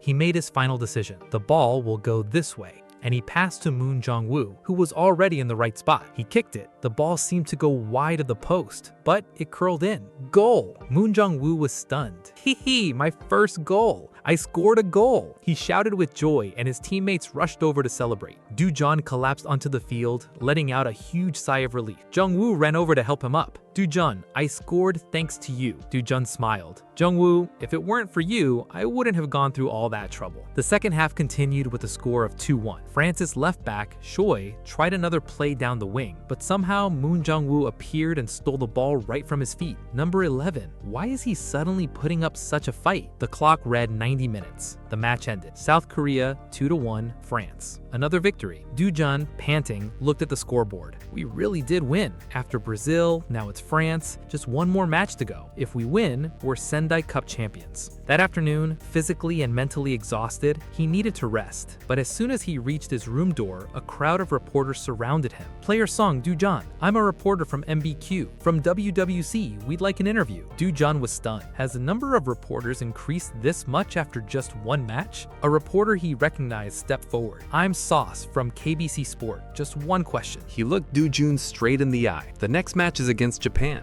Do you predict a victory? Doo-jun smiled. In the original timeline, South Korea had already defeated Japan without me. But now, with the results we've achieved and with the Golden Zone, you can glimpse the Golden Age. He picked up the microphone. Yes, I'm completely confident. It's a match we can't afford to lose. Look forward to the Sendai Cup trophy. That night, Doo-jun was doing some research on his laptop. Yet another reason to be confident. It was the list of Japanese players and their starting lineup.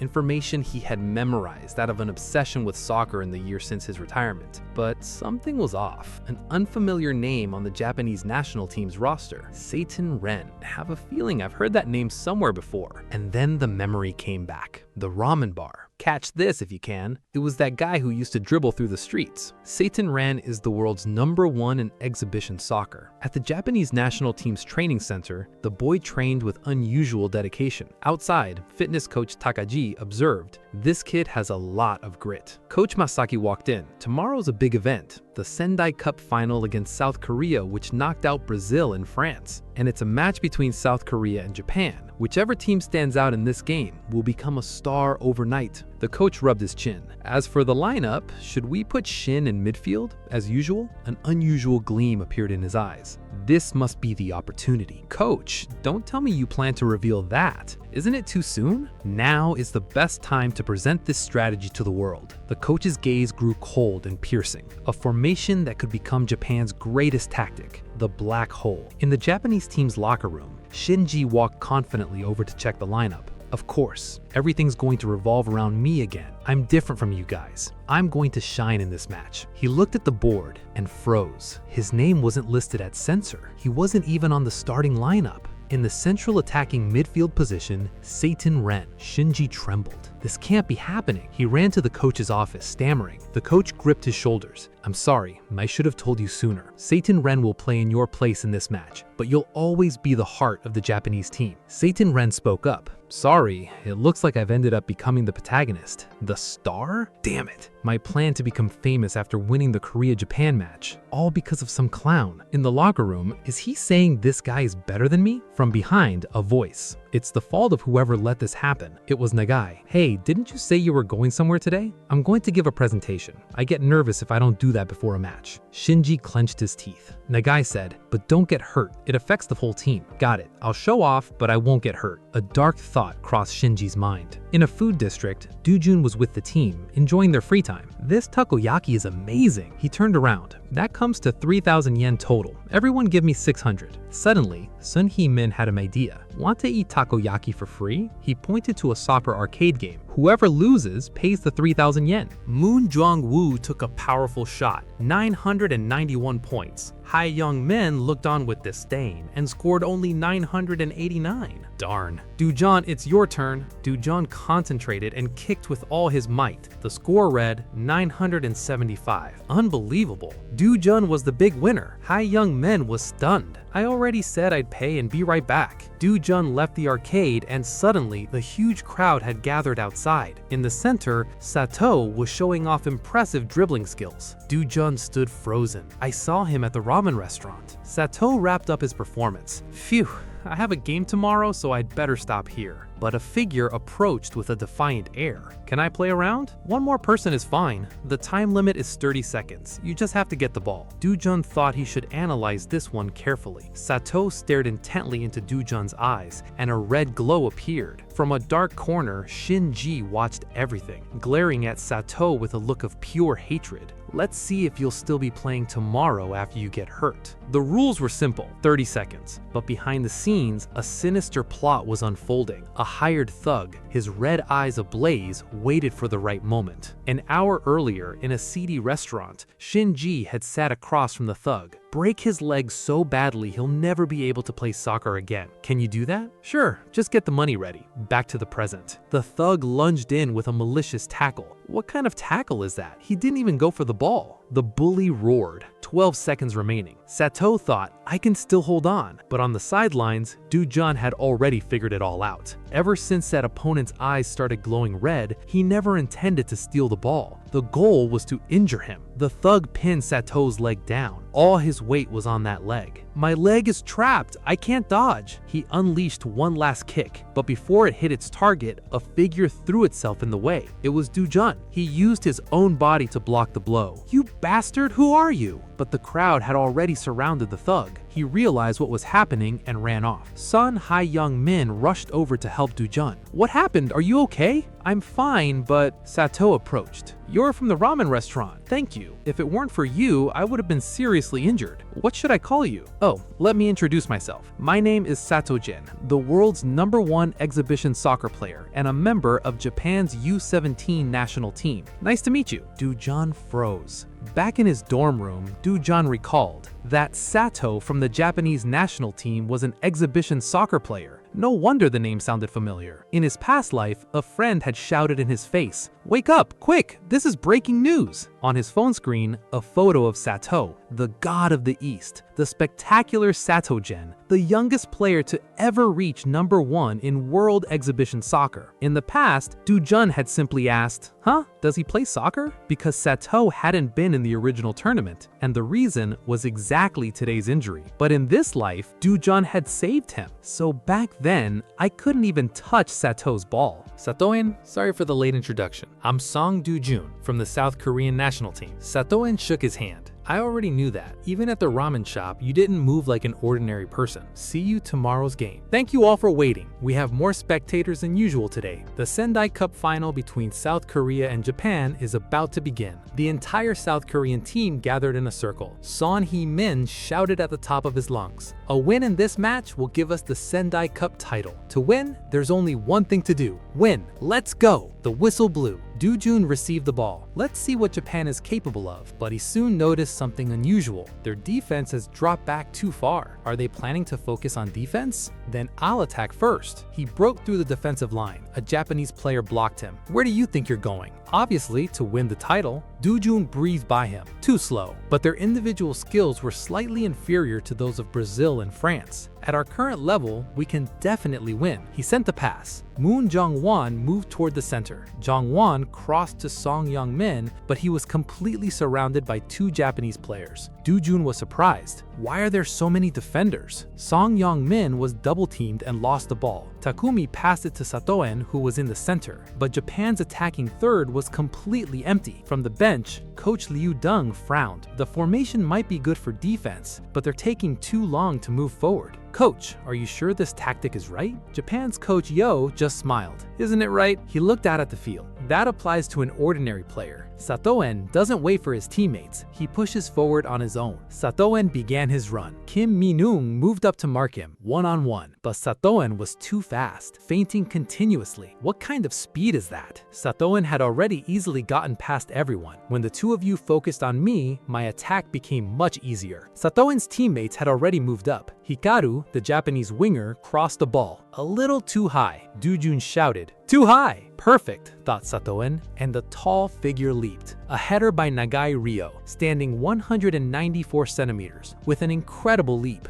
The airspace belonged entirely to him. Dujun was stunned. So that's how the play works. They drop back to shore up their defense. When they regain possession, they pass to Satoen, who uses his individual skill to draw defenders and buy time. With the space open, the Japanese team completes the transition and passes to Nagai Ryo to finish with a header. From the bench, Coach Ito smiled. The towering Nagai and Satoen with his exceptional ball control. 1-0. Dujun was breathing heavily. When you don't know where to start, you do what you can. Dujun moved forward to pressure Satoen. Jen flashed a sarcastic smile. So you plan to mark me all by yourself? That'll force your team's defenders to push up. He passed the ball. Damn. Dujun realized he'd been tricked. If this doesn't work, we'll move on to the next plan. He shouted to his teammates, "Mark Nagai Ryo tight." Easier said than done. Kim Min-young growled, "How am I supposed to stop that guy?" Nagai Ryo, with his towering height, once again leapt above everyone else. A header, but goalkeeper Trang Nin made a spectacular save. He shouted to the retreating defense, "Get out of there right now." A dangerous counterattack developed, but Sato Gen dropped back and recovered the ball right at the feet of Hee Young-min, who gritted his teeth. "We can't let them attack anymore." Mark him closely. From the bench, Japan's coach Yo smiled at the situation, luring them in. A black hole. A wave of dark energy engulfed Sato Gen. The South Korean players seemed to be sucked toward him. Dujan shouted, "Quick, keep your distance while marking him." But it was already too late. Sato Gen suddenly changed direction. Damn it, he shifted his center of gravity. A skillful backheel. He switched to the opposite side in the blink of an eye. Dujan realized the tragedy unfolding. 3 defenders had been lured toward him. South Korea's defense was completely exposed.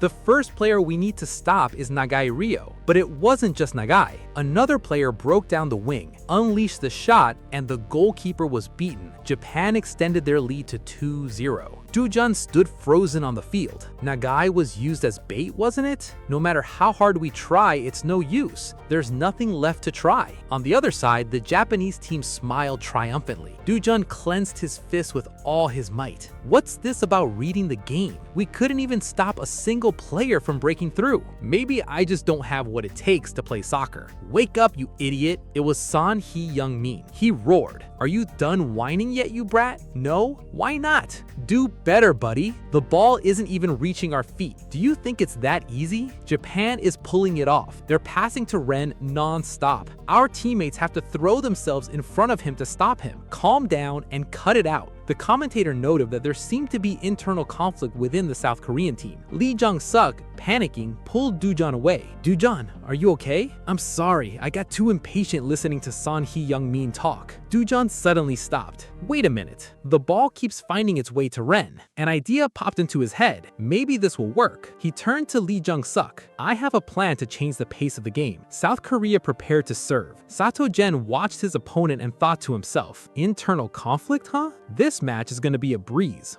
The players served and ran immediately. Dujan analyzed the situation. Aside from Zen and Ryo, Japan's individual skills aren't all that extraordinary. Even so, our attacks are constantly disrupted because the Japanese attackers also participate in defense, creating a numerical advantage. Then Sato Gen gains time to launch an attack. It seems unbeatable, but this tactic has a weakness. Dujan ordered Son Heung-min to mark Sato Gen in a 2-on-1 situation. Got it. Son Heung-min and a teammate moved forward to mark him. The play was blocked. What to do? Pass the ball back to Sato Gen. Will he try to break through on his own once again? From behind, Lee Jong-suk whispered softly to Du-jun, "You said you have a tactic to test. Why don't you gather everyone and explain it? No, this is something only you can do, or rather, just the two of us." Jong-suk thought it over. Then I'll summarize it. You block the defender's movements, limit their passes, and I come out of the blind spot to intercept the ball, control and cut off the passes to Jenin. Jen's position, the defender's movements, my position, I'll need to keep an eye on all of that throughout the entire match. He looked at Du-jun. Even with our excellent observational skills, we can't do that all the time. Are you okay with that? Du-jun smiled. At least we have something to focus on. Well, let's get to it. Another pass to Sato Ren, but Du-jun shouted. Dong-suk came out of the blind spot and intercepted the ball. Sato Gen was stunned. There was clearly no one nearby. Du-jun smiled. A tactic based on both of our observational skills. Double spider reading, reading the opponent from 2 angles. The two of them charged forward. The counterattack began. Du-jun and Dong-suk were pushing forward on the counterattack. Not so fast, shouted a Japanese player, throwing himself into the play. Dong-suk dodged one challenge after another. Du-jun changed positions, drawing attention. Dong-suk passed the ball. Du-jun received it. This chance didn't come easily. I need to make the most of it. So what? If you have the ball, what difference will it make? A Japanese defender advanced. The red zone reappeared. In a split second, Du-jun used the zone to dodge him. After his burst of speed, he had already penetrated the Japanese half. A golden zone appeared and sent the perfect curving pass. On the other side, Son Heung-min was already waiting. He controlled the ball with absolute precision and, without a slightest hesitation, boom! A rocket of a shot with his right foot. The Japanese goalkeeper dove in vain. The ball buried itself right in the corner of the net. Score 2-1. South Korea had begun a spectacular comeback. Du-jun approached with a stony face. Have you gotten enough passes? Are you satisfied? Why is it that talented people always need someone to give them a little push to shine? Wow, this guy doesn't know how to say thank you. Son Heung-min's face turned red with anger, but then the two couldn't hold back and burst out laughing. Just you wait. After this game, you'll see what I'm capable of. Do-jun just winked mischievously. The psychological therapy had worked. Son Heung-min smiled. That's the spirit. That's the Son Do-jun I know. You finally decided to play for real. The two stood side by side, their eyes filled with determination. Let's show them what we're capable of. The match resumed with an attack by Japan. 3 players advanced like a storm. Do-jun narrowed his eyes. I need to stop them right here. He moved, not to steal the ball, but to block all passing angles. A clever defensive strategy took shape in his mind. The Japanese midfielder clicked his tongue, annoyed upon realizing Do-jun's intention. He had no choice but to pass to the opposing star player. Sato-gen immediately realized the danger was right there. He was forced into a direct confrontation. Do-jun smiled enigmatically, exactly as planned. The plan wasn't to block every pass, but to force him to pass to a single spot, where he and Dong-sok had already set the trap. I'm going to keep reading their game. The referee blew a long whistle. The first half ended. Despite the tying goal, South Korea was still at a disadvantage. The players walked off the field with their heads down. On the bench, Do-jun took a deep breath, completely drenched in sweat. This match is demanding much more than I imagined. Lee Jong-sok approached him and handed him a bottle of water. Are you okay? I'm fine, thanks. Dong-sok calmly advised, conserve your energy, otherwise you'll run out of breath at the most crucial moment. Do-jun gripped the bottle tightly, his gaze hardened. In the second half, we're definitely going to turn this game around. The whistle blew. The second half of the Sendai Cup final began. On the other side of the field, Sato-gen glanced sideways at Do-jun. I started to sense this at the end of the first half, but now I'm certain. A frightening truth had dawned on him. Do-jun was controlling the direction of the passes coming his way. The Japanese prodigy recalled their first encounter, when that boy couldn't even touch his ball. And now it was precisely him who was putting him in a difficult situation. A smile full of enthusiasm spread across Sato-gen's face. This match is getting interesting. Let's see who's the hunter and who's the real prey. The ball was passed to Sato-gen's feet right in the penalty area. Do-jun shouted loudly to stop him. It was 2-on-1. Son Heung-min stepped up to face him head-on, trying to slow him down. Lee Jong-sok lunged to intercept, but Gen was too cunning. He deftly deflected the ball, gliding past Heung-min with grace. Dong-sok immediately lunged forward, but Gen, with disconcerting skill, passed the ball to himself, getting past both of them at the same time. The two South Korean players were left in the dust. Ren roared, determined to score. He kicked hard, but appearing out of nowhere, Song Do-jun was there at exactly the right moment, making a tackle that blocked a shot. He'd read the entire play in advance. The commentator shouted in disbelief. Song Do-jun read Sato-gen like an open book. Japan had pushed the entire team forward on the attack, and now couldn't retreat in time. A golden opportunity for South Korea. Song Do-jun advanced alone with the ball. In the third attempt, the golden zone shone once again. He sent a long pass over the defensive line to Son Heung-min. The pass was a little too strong. Heung-min shouted as he tried to reach the ball, and at that decisive moment, he accelerated to meet the ball and fired a cross-goal shot into the top corner. The ball rolled into the goal. Score 2-2. With just 10 minutes left, South Korea had tied the game. Do-jun and Heung-min celebrated by bumping hiss. Sato-gen was paralyzed. The match had completely veered off the course he had planned. He had been completely exposed. There was no choice left. He had intended to save himself for the U-17s, but that injury no longer mattered. 10 minutes left. There's no turning back. Ren's red eyes flashed with a deadly gleam. He bent down to put on a pair of gold sneakers and tied the laces tightly. The classic weapon swap. The new sneakers were ready. The atmosphere at Sendai Stadium was more electric than ever. South Korea and Japan. The historic showdown was coming to an end. The stands erupted in incessant cheers. The clock ticked down the final seconds. 10 minutes remained, and no one knew how it would end. The match resumed. Japan mounted an attack, the same scenario as in the first half, but Do-jun moved into position in front of 2 Japanese players, blocking all passing lanes. He was using his own brain to control the game. Do-jun activated his ability, spider reading. The entire field in his eyes was now a gigantic spider web, and he was the queen spider in its center, sensing every vibration, no matter how slight, confident that he could intercept the pass to Ren. The Japanese player with the ball gritted his teeth. That guy's again? He realized that if he passed to Ren now, Do-jun would surely steal the ball.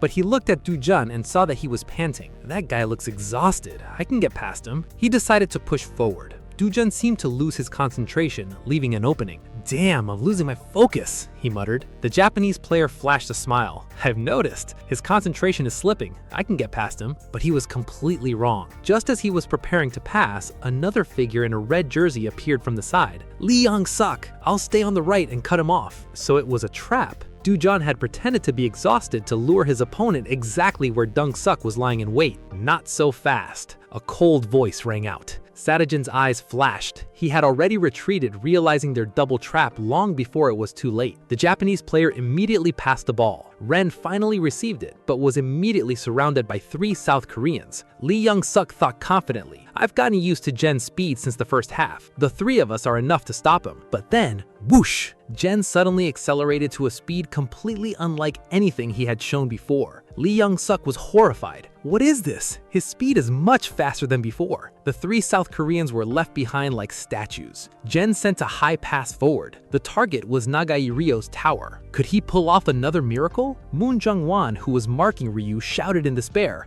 "Damn it, I can't stop him. It's over. That header is definitely going in." Bam! The ball didn't go in. In the midst of the scramble, Moon Jung-woo shouted, fighting for the ball. "The ball is mine!" It came out of the scramble and rolled straight towards Sadajin. Once again, the South Korean defense had left the back completely open. There was no one to stop Jen. "No!" Sun Hee-young-min watched, desperate. "I won't let you get away." Sung Du-jun was already there. He charged forward, his eyes ablaze.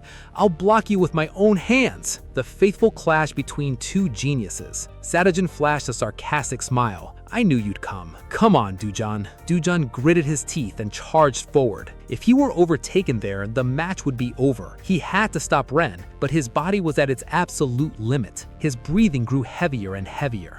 Ren smiled contemptuously. "Do you really think you can stop me in this state? Out of breath? Left? Right? Or is he going to throw?" A series of questions flashed through Du-jun's mind. "I've been carried along by the Gen through this entire fight." Wait a minute. Being carried along by the Gen? A faint smile appeared on his lips. He had found the solution. Du-jun relaxed his body, letting the Gen move freely. He observed his opponent's center of gravity, shifting to the left. If that's the case, the direction of the charge will certainly be to the right. Du-jun moved immediately. Boom! He blocked Gen's path and stole the ball. Gen was stunned. How? How did he shift his center of gravity so fast? He made me believe he was going to block the right side. Exactly. Du-jun had turned the psychological game around. He said in a firm voice, "The back and forth is over. From now on, I'm in charge." Du-jun charged forward with the ball on the counterattack, while his teammates cheered his name. "There's no time left, guys. Push forward. This is our last attack." The stadium clock showed the final minute. If not now, there won't be another chance. The whole world seemed to hold its breath. Song Du-jun prepared to pass the ball. Coach Lee Young leaped to his feet, and then a golden glow completely enveloped the ball. The most perfect pass intended for his most reliable teammate. Song Hee-young-min received the ball and unleashed the final shot. What would be the result? Song Hee-young-min smiled slightly. Do you really need to ask something so obvious? Zoom! The ball flew like lightning, burrowing straight into the corner of the net. The Japanese goalkeeper didn't even have time to react. The entire stadium fell into absolute silence, and then erupted in jubilation. The whistle signaling the end of the match rang out. South Korea was the champion. They had defeated Brazil, France, and finally host Japan to win the Sendai Cup title. The South Korean players ran to embrace each other fervently, shouting with joy. In the arms of his teammates, tears streamed down Du-jun's face. "We did it! Sendai Cup champions!" The moment he had dreamed of in his past life, the moment he had thought was lost forever, was now right before his eyes, in such vivid, vibrant colors. He smiled. It was wonderful to be playing soccer again. News of the U17 national team's victory spread far and wide. The hero of the Sendai Cup, the player who had contributed the most to the victory, was Song Du-jun. In a luxurious office, a woman with short black hair and glasses was watching a recording of the match. The nameplate on the desk read, Kim Ji-ho. agent. She turned off the TV and said firmly, "Song Do-jun, how interesting. I need to meet him right away." At Sendai Stadium, the fans' cheers showed no sign of stopping. The loudspeakers blared clearly. The champion of the 2018 Sendai Cup is the South Korean national team. Confetti was flying everywhere. The players in red jerseys ran around and hugged each other with immense joy. In the center of that storm of joy, the boys of the South Korean U17 national team raised the prestigious gold trophy together, smiling with radiant joy, the smile of a true winner. And so, the scorching summer came to an end. The flight took the champions back home, bringing the glorious Sendai Cup journey to a close. After those days that seemed like a dream, Do-jun returned to normal life. Normal to the point of being boring. Instead of passes that tore through defenses, there were now polynomial equations on the blackboard that gave him a headache. During class, while the teacher talked non-stop, Do-jun scribbled tactical scenarios on a piece of paper, trying to figure out the best move. Suddenly, he glanced at his best friend sitting next to him. Unbelievable! Song Hyung-min was studying. Is he sick? Curious, Do-jun looked more closely. They weren't books after all. He was examining a strawberry candy. You can't expect anything different from this guy. Ring, ring, ring. The dismissal bell rang. The schoolyard was noisy and lively. Anyone want to go for a walk? Coke and peanut popcorn, right? But for Do-jun and Hee-young-min, there was only one destination, the field. They dove into a match with other students. Speed, skill, and plays on a whole different level. An opponent who faced Hee-young-min couldn't help but exclaim, "That's fast!" Seizing the moment, Hee-young-min unleashed a thunderous shot. Boom! The ball buried itself in the net. The other students stood there with their mouths open in amazement. The call-up to the national team had elevated both of them to a whole new level. Hee-young-min immediately put on a smug look, thinking his shot had been unbelievable. Do-jun, of course, didn't miss the chance to tease him, saying that it was a direct result of his older brother's magical passes.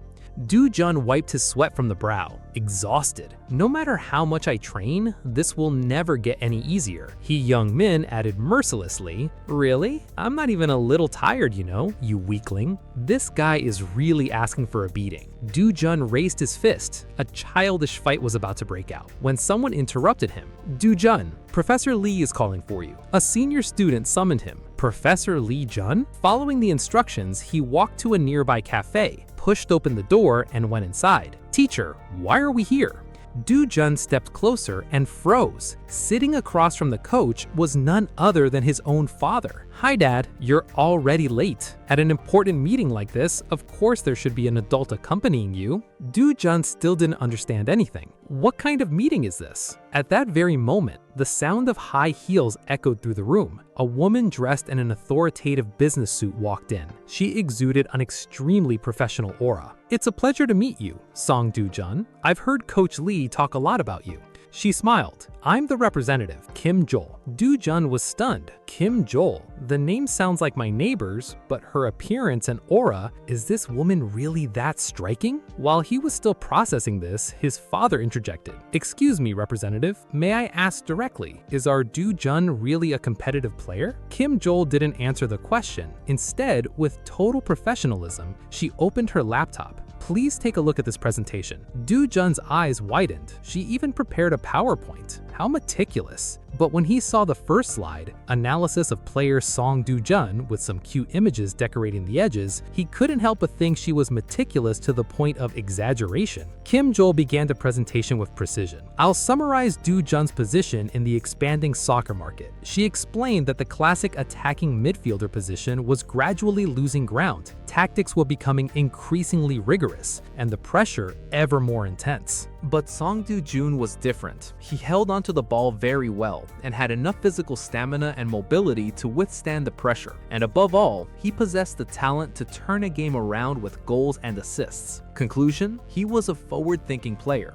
Do-jun was speechless. An accurate analysis, a vision of the future. He knew a player from his past life who fit that description perfectly. One of the most successful midfielders of the 2010s and 2020s. A type of player who, at that moment, moment didn't even exist yet. So who is this woman anyway? His father, still completely confused, asked, "So do you have any suggestions for a team for Do-jun?" "There are a few options." Kim Jo picked up a folder of documents, "But I have a clearer option." She presented a contract. It was for a club that had changed ownership the previous year. It was still in the middle of the Premier League standings, but she expected it to become one of the top clubs in the coming years. Do-jun was speechless. His father, curious, asked if it was a famous club. Do-jun could only laugh. He looked at the logo on the contract, the Manchester City logo. Kim Jo, she's the real deal. Without the slightest hesitation, his eyes ablaze. "Dad, I'm going to sign a contract with this agent no matter what." Kim Jo merely gave a slight smile, the confident smile of someone who's already in control. Song Do-jun's future was about to turn a completely new page. Kim Jo had presented the contract bearing the Manchester City logo, a mid-tier club for now, but one that would become a true powerhouse in the future. Even after shining at the U17 World Cup, the chance of receiving an offer from an elite club was extremely slim. Instead of relying on luck, setting his sights on a club like Man City, which would almost certainly take off soon, was a much smarter move. Do-jun let out a satisfied chuckle. At the moment, there aren't many South Korean players playing abroad, and yet a South Korean agent has such a broad vision. She thinks just like me, someone who anticipates the future. I can't let this opportunity slip away. He slammed his fist on the table and turned to his father with a fiery look in his eyes. "Dad, I'm going to sign a contract with this agent no matter what." Kim Jo merely gave a slight smile. She knew the big fish had taken the bait. It had been a week since Do-jun signed a contract with agent Kim Jo. Now he was focusing all his energy on the training camp for the U17 World Cup. Physical exercises, sprint sessions, everything pushed to the limit. Agent Kim Jo, she handled everything related to soccer perfectly, but he sighed as he remembered something hard to forget. She had sent him a PowerPoint file titled, "Let's Get to Know the Foreign Teams," with colorful fonts and cute stickers that were completely inappropriate. Outside of soccer, she's a bit absent-minded. "Is everything okay, Song Do-jun?" A familiar voice interrupted his thoughts. It was Kim Min-yoon, the detestable Tander. "You're in the newspaper again." He held out his cell phone. The press was saying that the U17 World Cup had been overhyped thanks to Do-jun's participation. "A guy like you, what's so special about you that you're in the paper so much? I'm a million times more photogenic." Do-jun smiled dismissively. "And you? How many articles did you get?" Ha-young-min lifted his chin arrogantly and has 5 articles.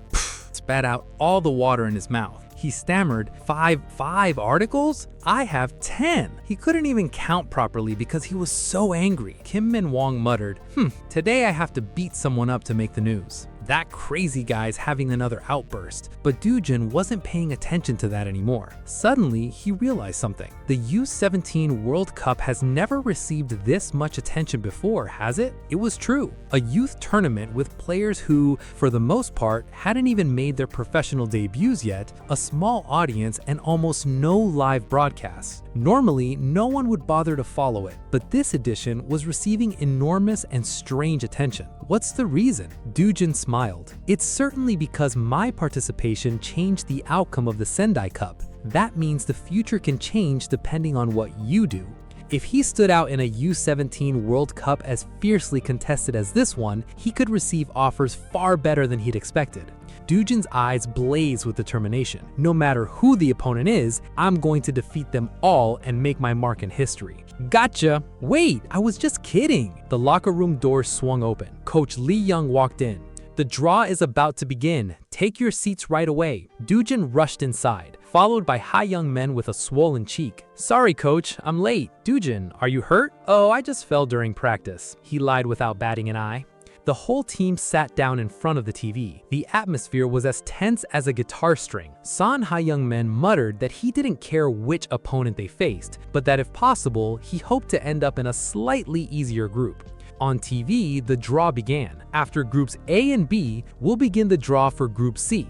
The players held their breath. The first name drawn for Group C, Argentina. The whole room let out a cry. Next, Senegal. The atmosphere grew increasingly tense. And the third top seed, Germany. Son Ha-young-min turned pale. Argentina, Senegal, and now Germany. This year's Group C really is the group of death of the U17 World Cup. There's only one spot left. The draw master opened the last slip of paper. Doojin could do nothing but laugh. On the screen, the two words were clear: South Korea. That's it. Group C, the group of death of the U17 World Cup, was officially made up of Argentina, Senegal, Germany, and South Korea. A start that couldn't have been tougher. At the Nigerian national team's training center in Enugu, the sun was beating down. Kim Min-wong deeply frustrated. Why do we have to adapt to the local climate? The strength and conditioning coach gave them no respite. The boys' bodies had to get used to that heat in order to play at their best. Everyone, run faster! It had already been 2 days since the South Korean national team had arrived in Nigeria, the host country of the U17 World Cup. Adjusting to the climate was the top priority, but even so, everyone trained with impressive dedication. Each had his own reasons. After all, their first opponent wouldn't be just anyone. It was Germany, drawn into the same group of death, and the opener was already a massive challenge. Doojin narrowed his eyes. We're facing Germany, fine, but the real problem lies elsewhere. 2 days earlier, on the flight to Nigeria, he had received a set of valuable documents from Agent Kim Jo, a detailed analysis of the opponents in Group C, player profiles, head-to-head records, and coaching styles. Gathering and analyzing information is also part of an agent's job. On the plane, while everyone else slept soundly, Doojin stayed awake all night studying every page. If this data were correct, it would be a massive problem. He couldn't believe what he was seeing. All the future superstars, the names that would go on to shake up the world of soccer, were gathered on a single national team. What the hell happened in '92? Doojin muttered. That was exactly it. In 2009, the German national team they were set to face was one of the strongest in history up to that point. Back in the South Korean team's dormitory, after a day of grueling training, Dong-sok and Seong-dong-woo were complaining about the unbearable heat in the dining hall. It must be the heat. I don't have any appetite at all. Seong-dong-woo looked around. Where are Doojin and Hee-young-min? Dong-sok replied with a sarcastic smile. Do you really need to ask? At this hour, they're at the training field. Under the floodlights, a makeshift course with obstacles made of water bottles had been set up, and Hee-young-min was trying to execute a technical kick. Ah, that almost went in! Standing nearby, looked down on him. After a month of training and you're still kicking like that? As your private coach, I'm not the least bit satisfied. Doojin was giving private kicking lessons. His kicking power was the weakest on the team. Even among friends, Doojin gave him no quarter. If it's that easy, then do it yourself. And then, without the slightest hesitation, Doojin swung his leg. A perfectly curved shot. The ball traced an unimaginable arc, skirting around all the bottles and flying straight into the goal. Haha, now I have a slave for a week. You're crazy. I knew he was good, but I never imagined the difference would be that huge. He gritted his teeth. I have to get even stronger. 2 hours later, the official training session ended. Hee-young-min was exhausted. Doojin, let's go eat. I'm starving. Doojin was still training tirelessly. Go ahead, I'm going to train a little longer. Hey, take it easy. Hee-young-min was worried. I have to try everything I possibly can. Sung Hee-young-min sighed. Man, I can't leave my slave behind. He put his arm around Doojin's shoulders. Slave Doojin, your effort is commendable. That's why the master is going to give you some more personal guidance. Get out of here, let the air circulate. And then the big day arrived. At Nigeria's N5 Stadium, the first match of Group C in the U17 World Cup. Hello, dear viewers. We're here at Enom Stadium in Nigeria. The match we've all been waiting for, South Korea versus Germany. Both teams took the field amid thunderous cheers from the crowd. The South Korean team in red was led by captain Son Hee-young-min. Their opponents, the German team in white, with players who were visibly taller. The young talents the whole world was watching were ready for battle. Germany's lineup was full of names familiar to Doojin. Ghost looked at the South Koreans and uttered an arrogant remark in German. They're all just little guys. We're going to win easily. Doojin stared down the opponents in front of him. That's right, the talents that not only Germany, but the whole world is watching. He clenched his fist tightly. I'm going to outshine these guys and catch the attention of the elite clubs. The opening whistle blew. The first match of the group of death had officially begun. Right from the opening seconds, Germany took control. A burly blonde player charged forward like a storm, driving the ball straight at the South Korean defense. Doojin recognized him immediately. He was on Kim Jo's analysis list. Thomas Felix Richter, a top-tier dribbler with exceptional one-on-one penetration skills. According to the data, at the start of the match, the probability of his first run down the right wing being successful was 87%. He dribbled to the right, exactly as predicted. Kim Jo's data was truly reliable. Her analysis combined with my skill, isn't that a world-class combination? He immediately positioned himself to block Luigi Ghost. The data warned to be wary of this player's extremely fast movements. The red zone was activated. Ghost's left foot shot straight forward. How did he take the ball right off my feet? Perhaps you're curious about how the red zone works. First, a black arrow appears on the foot that's about to make the pass. Second, a red halo begins to fill that arrow. Third, when the glow is fully filled, the pass is executed. In other words, Do-jun can anticipate which foot, in which direction, and when the path will come. But even though he saw the red zone, Do-jun lost the ball right after that. Unlike the opponents in the Sendai Cup, the German speed was on a completely different level. The red light filled up at a dizzying pace. He needed to be even faster. Do-jun, shouted a teammate, and he passed the ball immediately. Luigi Ghost went on the attack. Is that you again? Do-jun realized that his dribbling skills were still not good enough to completely dodge these tackles, but as long as he could spot the red zone, it was still possible to escape by the skin of his teeth. As he thought this, he spun around and narrowly avoided Ghost's tackle. Damn, I couldn't break through. But he still sent a pass to his teammate Donggu, who was advancing. Donggu received the ball facing Uwe Draxler. The German defender immediately tried to strip him of the ball, but Donggu executed a skillful feint like a compass, shaking off his opponent. Very good, Do-jun praised him under his breath, but the joy was short-lived. Anton Dicker, Germany's right back, had stolen the ball without anyone noticing. I'm not going to let you win that easily. He sent a long pass over the defensive line. An interesting detail. That player was none other than Antonio Rudiger himself. Truly a bright future. The ball reached Oliver, who passed it to the forward. Ling Jong-sok tried to intercept, but he was already too far away. Kim Min-young shouted, "I'm faster." He sprinted and managed to take the ball away from his opponent just in time. He turned to Do-yoon and gestured, "Go ahead." The two advanced together with the ball. Do-yoon intended to pass to Jung-suk, but Luigi Ghost appeared once again like a phantom, cutting off the pass. Do-yoon saw the red zone again, but this time, something was wrong. What the hell is this? Why are so many red zones appearing at the same time? Left foot, right foot, everything was flashing red at different speeds. Ghost was constantly provoking plays, leaving Do-yoon's prediction system completely confused. He lost his balance. He didn't even have a chance to turn around to pass the ball. Surrounded by 3 Germans, he shouted, "I haven't even managed to handle one yet, and now 2 more show up. Are you kidding me?" But then, in the midst of that desperate encirclement, a familiar beam of golden light suddenly shone.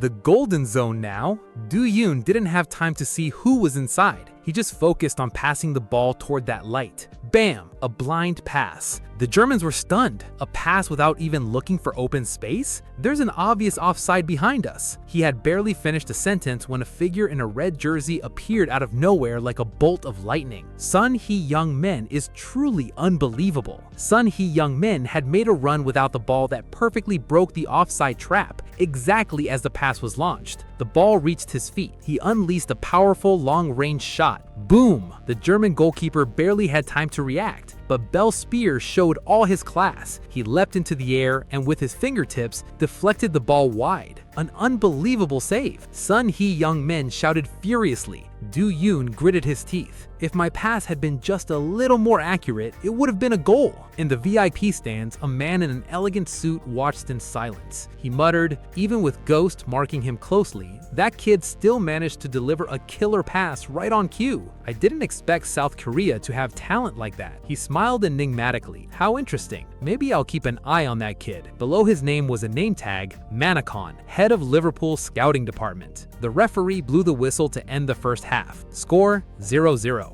On the South Korean team's bench, a heavy atmosphere hung in the air. Do-yoon was breathing heavily, drenched in sweat. This is ridiculous. After missing his first chance, the golden zone appeared a few more times, but he failed on nearly half of them. Either he misplaced a pass or was blocked. He knew his stats weren't good enough yet, but he hadn't imagined the gap would be this wide. There's still a long road ahead. The second half began. Du Yoon received the ball, trembling, trying to create a decisive play. The golden zone appeared again, but a German player closed in too quickly. He needed to act faster, faster, and faster, but he couldn't stop shaking. All his efforts seemed in vain. As soon as he got past one player, another would close in. He was constantly surrounded. Damn, have we really failed to mount a single worthwhile attack the entire game? The game was completely in Germany's favor. Quick pressure, overwhelming force. South Korea's defense had been dismantled. "Stop him!" shouted Son Hee-young-min as a German forward charged forward. South Korea had allowed the opponent to invade the penalty area. They needed to stop that play at all costs. Ha-young-min directed the defense on the left. The positioning was good. It was likely that the German would pass the ball back, but the player didn't do that. Out of the blue, he launched a through ball that sliced through the defense. Ha-young-min was stunned. A pass through such a narrow space? Unbelievable. But Germany was awarded a free kick right at the edge of the box, while everyone was celebrating having escaped a certain goal.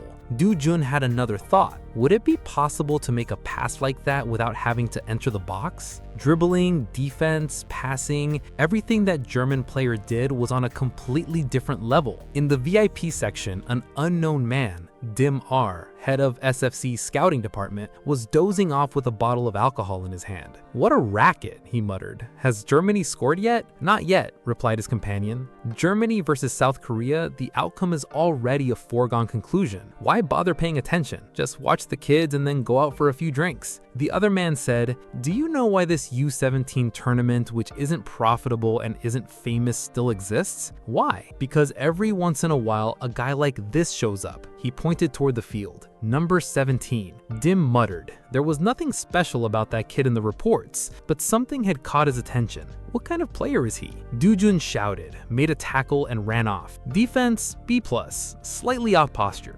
Ball control, so-so. Short passes under pressure, B+. Long passes aren't ready for the main team. Physically, he looks good, he's usable.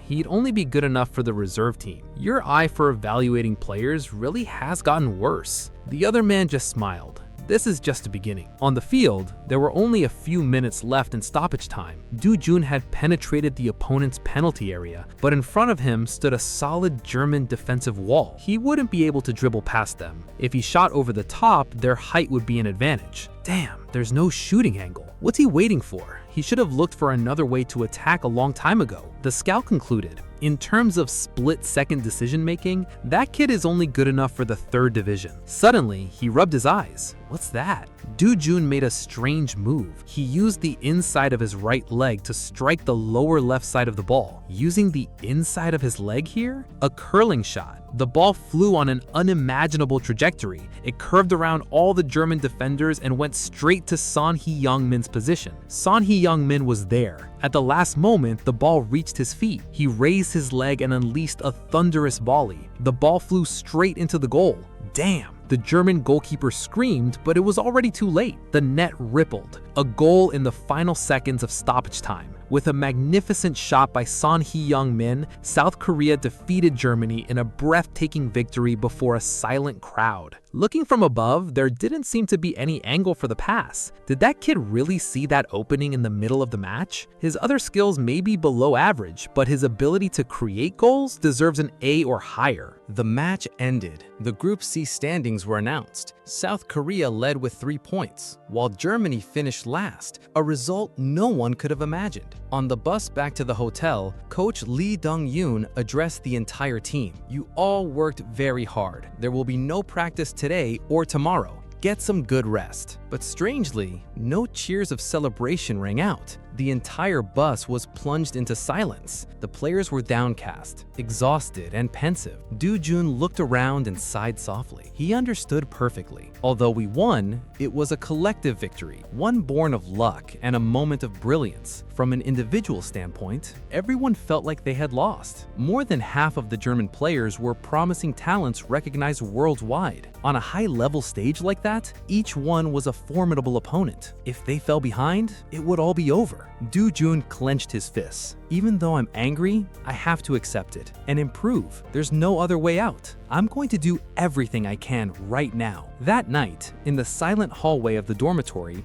Do-jun ran into a teammate, Dong-woo, standing near the water cooler. Dong-woo, there you are. Oh, Do-jun, did you come to get some water? No, I need to talk to you. Do-jun got straight to the point. I want you to teach me how to dribble. The next morning, Do-jun and Dong-woo were at a crowded local market in Nigeria. Dong-woo recalled the conversation from the night before. He had never really paid much attention to him. The boy used to be very quiet, but the skill he'd shown against Germany was anything but ordinary. Dong-woo, this isn't the way to the training field. Do-jun was perplexed. Dong-woo just smiled enigmatically. We're here. He stopped in the middle of the noisy market. This is a market. Is the training field here? This is where I hone my ball skills. Dong-woo's memories came flooding back. Back then, also in a market, he was just a kid who loved soccer, but he was always busy helping his mother sell her goods with no time to practice. One day, while shopping for her, he found an old, discarded ball. I want to play soccer, but I have chores to do. And then an idea struck him. If I dribble the ball while dodging the adults on the street, I can get my chores done and improve my skills at the same time. At first, it took him 5 minutes to get to the store across the street. After a year, after 5 years, the act of constantly weaving through the crowd with the ball at his feet became second nature. He could cross the entire market in just 5 minutes. His exceptional dribbling skills had been honed right there. His movements were truly precise and efficient. Dong-woo handed him the ball. It's your turn, Do-jun. The goal is to go from one end of the market to the other without bumping into anyone. Ready? Go. Do-jun began dribbling. People are moving slowly. It should be easy to dodge them. Is this exercise really useful? Suddenly, 2 local children came running out. Do-jun stumbled backward, trembling. That was close. He almost bumped into people. He had barely regained his composure when a man carrying a bag brushed past him by a hair's breadth. Do-jun shouted. That market is no walk in the park. People darted out unexpectedly, moving in unpredictable directions, causing him to lose his balance. Those unpredictable ball touches and the way I react when I lose my balance, wouldn't this be the perfect personalized exercise for me? Do-jun smiled, his eyes ablaze. He clenched his fists. I need to master this dribbling drill, and then I'll set my sights on an even higher goal. That night, Do-jun collapsed into bed completely exhausted. The training schedule was impossible. In the morning, dribbling at the market, individual training, at night, shooting practice. I'm going to die of exhaustion. Suddenly, his flip phone vibrated. It was Agent Kim Jo. Hey, Do-jun, can you talk? Yeah, what's up? I'll get right to the point. Our agency received the call. Just one game and people are already calling. It must be a lower division club. Is it a club from my area?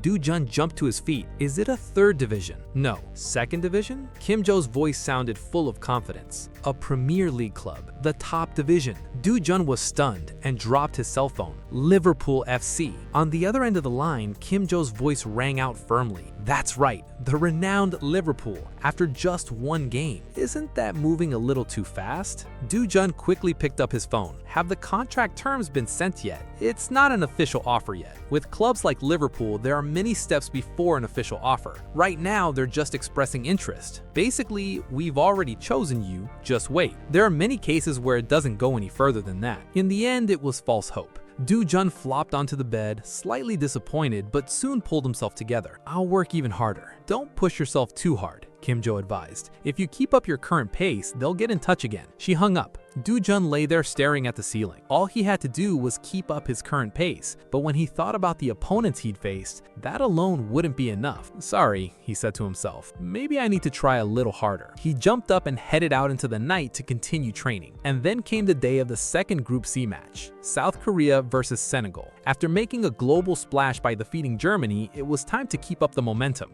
South Korea's lineup remained in a 4-2-3-1 formation. Sun Hee-young Min as a striker, supported by Moon Jong-won and Min Oh-kun on the wings. Do-jun along with Lee Jong-so and Sun Jong-yu formed the 3 of central midfielders. The opponent, Senegal, renowned for its excellent physical condition and superior speed, took the field with 3 forwards in a strong formation. South Korea with a fighting spirit. Senegal, a symbol of strength and speed. The clash between the pride of Asia and Africa had begun. In the stands, scouts were out in force. Dim reverse from SFC yawned non-stop. "Today's match looks like it'll be worth it," commented his colleague Mar Nicholas. "There are more scouts than last time. It must be because South Korea beat Germany." Dim held his wine glass. "What do you think? Will they pull off another miracle?" Mar Nicholas looked pensive. The scouts called the victory over Germany a miracle. Was it luck or real talent? We'll see. Let them show us that South Korea has reached the level of the giants. On the field, Du Jun faced a real challenge. He was being closely marked by Papis, the Senegalese midfielder. Papis thought to himself, just as I expected. By cutting off the passing lanes, he's nothing to be afraid of.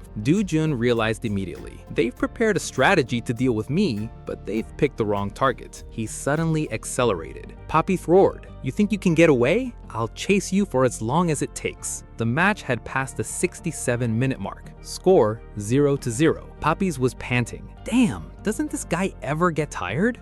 Du Jun sensed his opponent's limit. It's time to end this. He made a spectacular burst at speed, leaving Papis behind. In the stands, a disheartened scout stood up. "I heard there was a promising midfielder from South Korea, but he's just an ordinary box-to-box player. What a waste of time." He turned to leave and stopped suddenly. Du Jun had broken through the defense. He drove forward with the ball straight down the middle, and Du Jun, without even looking, delivered a stylish outside-of-the-foot pass. A ray of golden light flashed. The ball flew straight to Lee Young-shuk, who didn't miss the chance. A long-range shot with the force of a bomb, the ball flew like a fireball straight into the corner of the net. Boom! The scouts in the stands jumped to their feet. What kind of pass was that? Can a box-to-box midfielder really make deadly passes like that? I'm contacting the club right now. Even Dim Reverse had to admit, that was an insane pass. It was as if he could see exactly where the goal would open up. Manicon fell silent. He knew the victory over Germany hadn't been a fluke. Beep, beep, beep. The final whistle blew. South Korea 1-0 Senegal. After Germany, another victory over a formidable opponent. A spot in the round of 16 was secured. In Seoul, at Kim Jo's office, the sound of email notifications rang non-stop. Dring, ding, ding. His inbox was overflowing with proposals and messages of interest.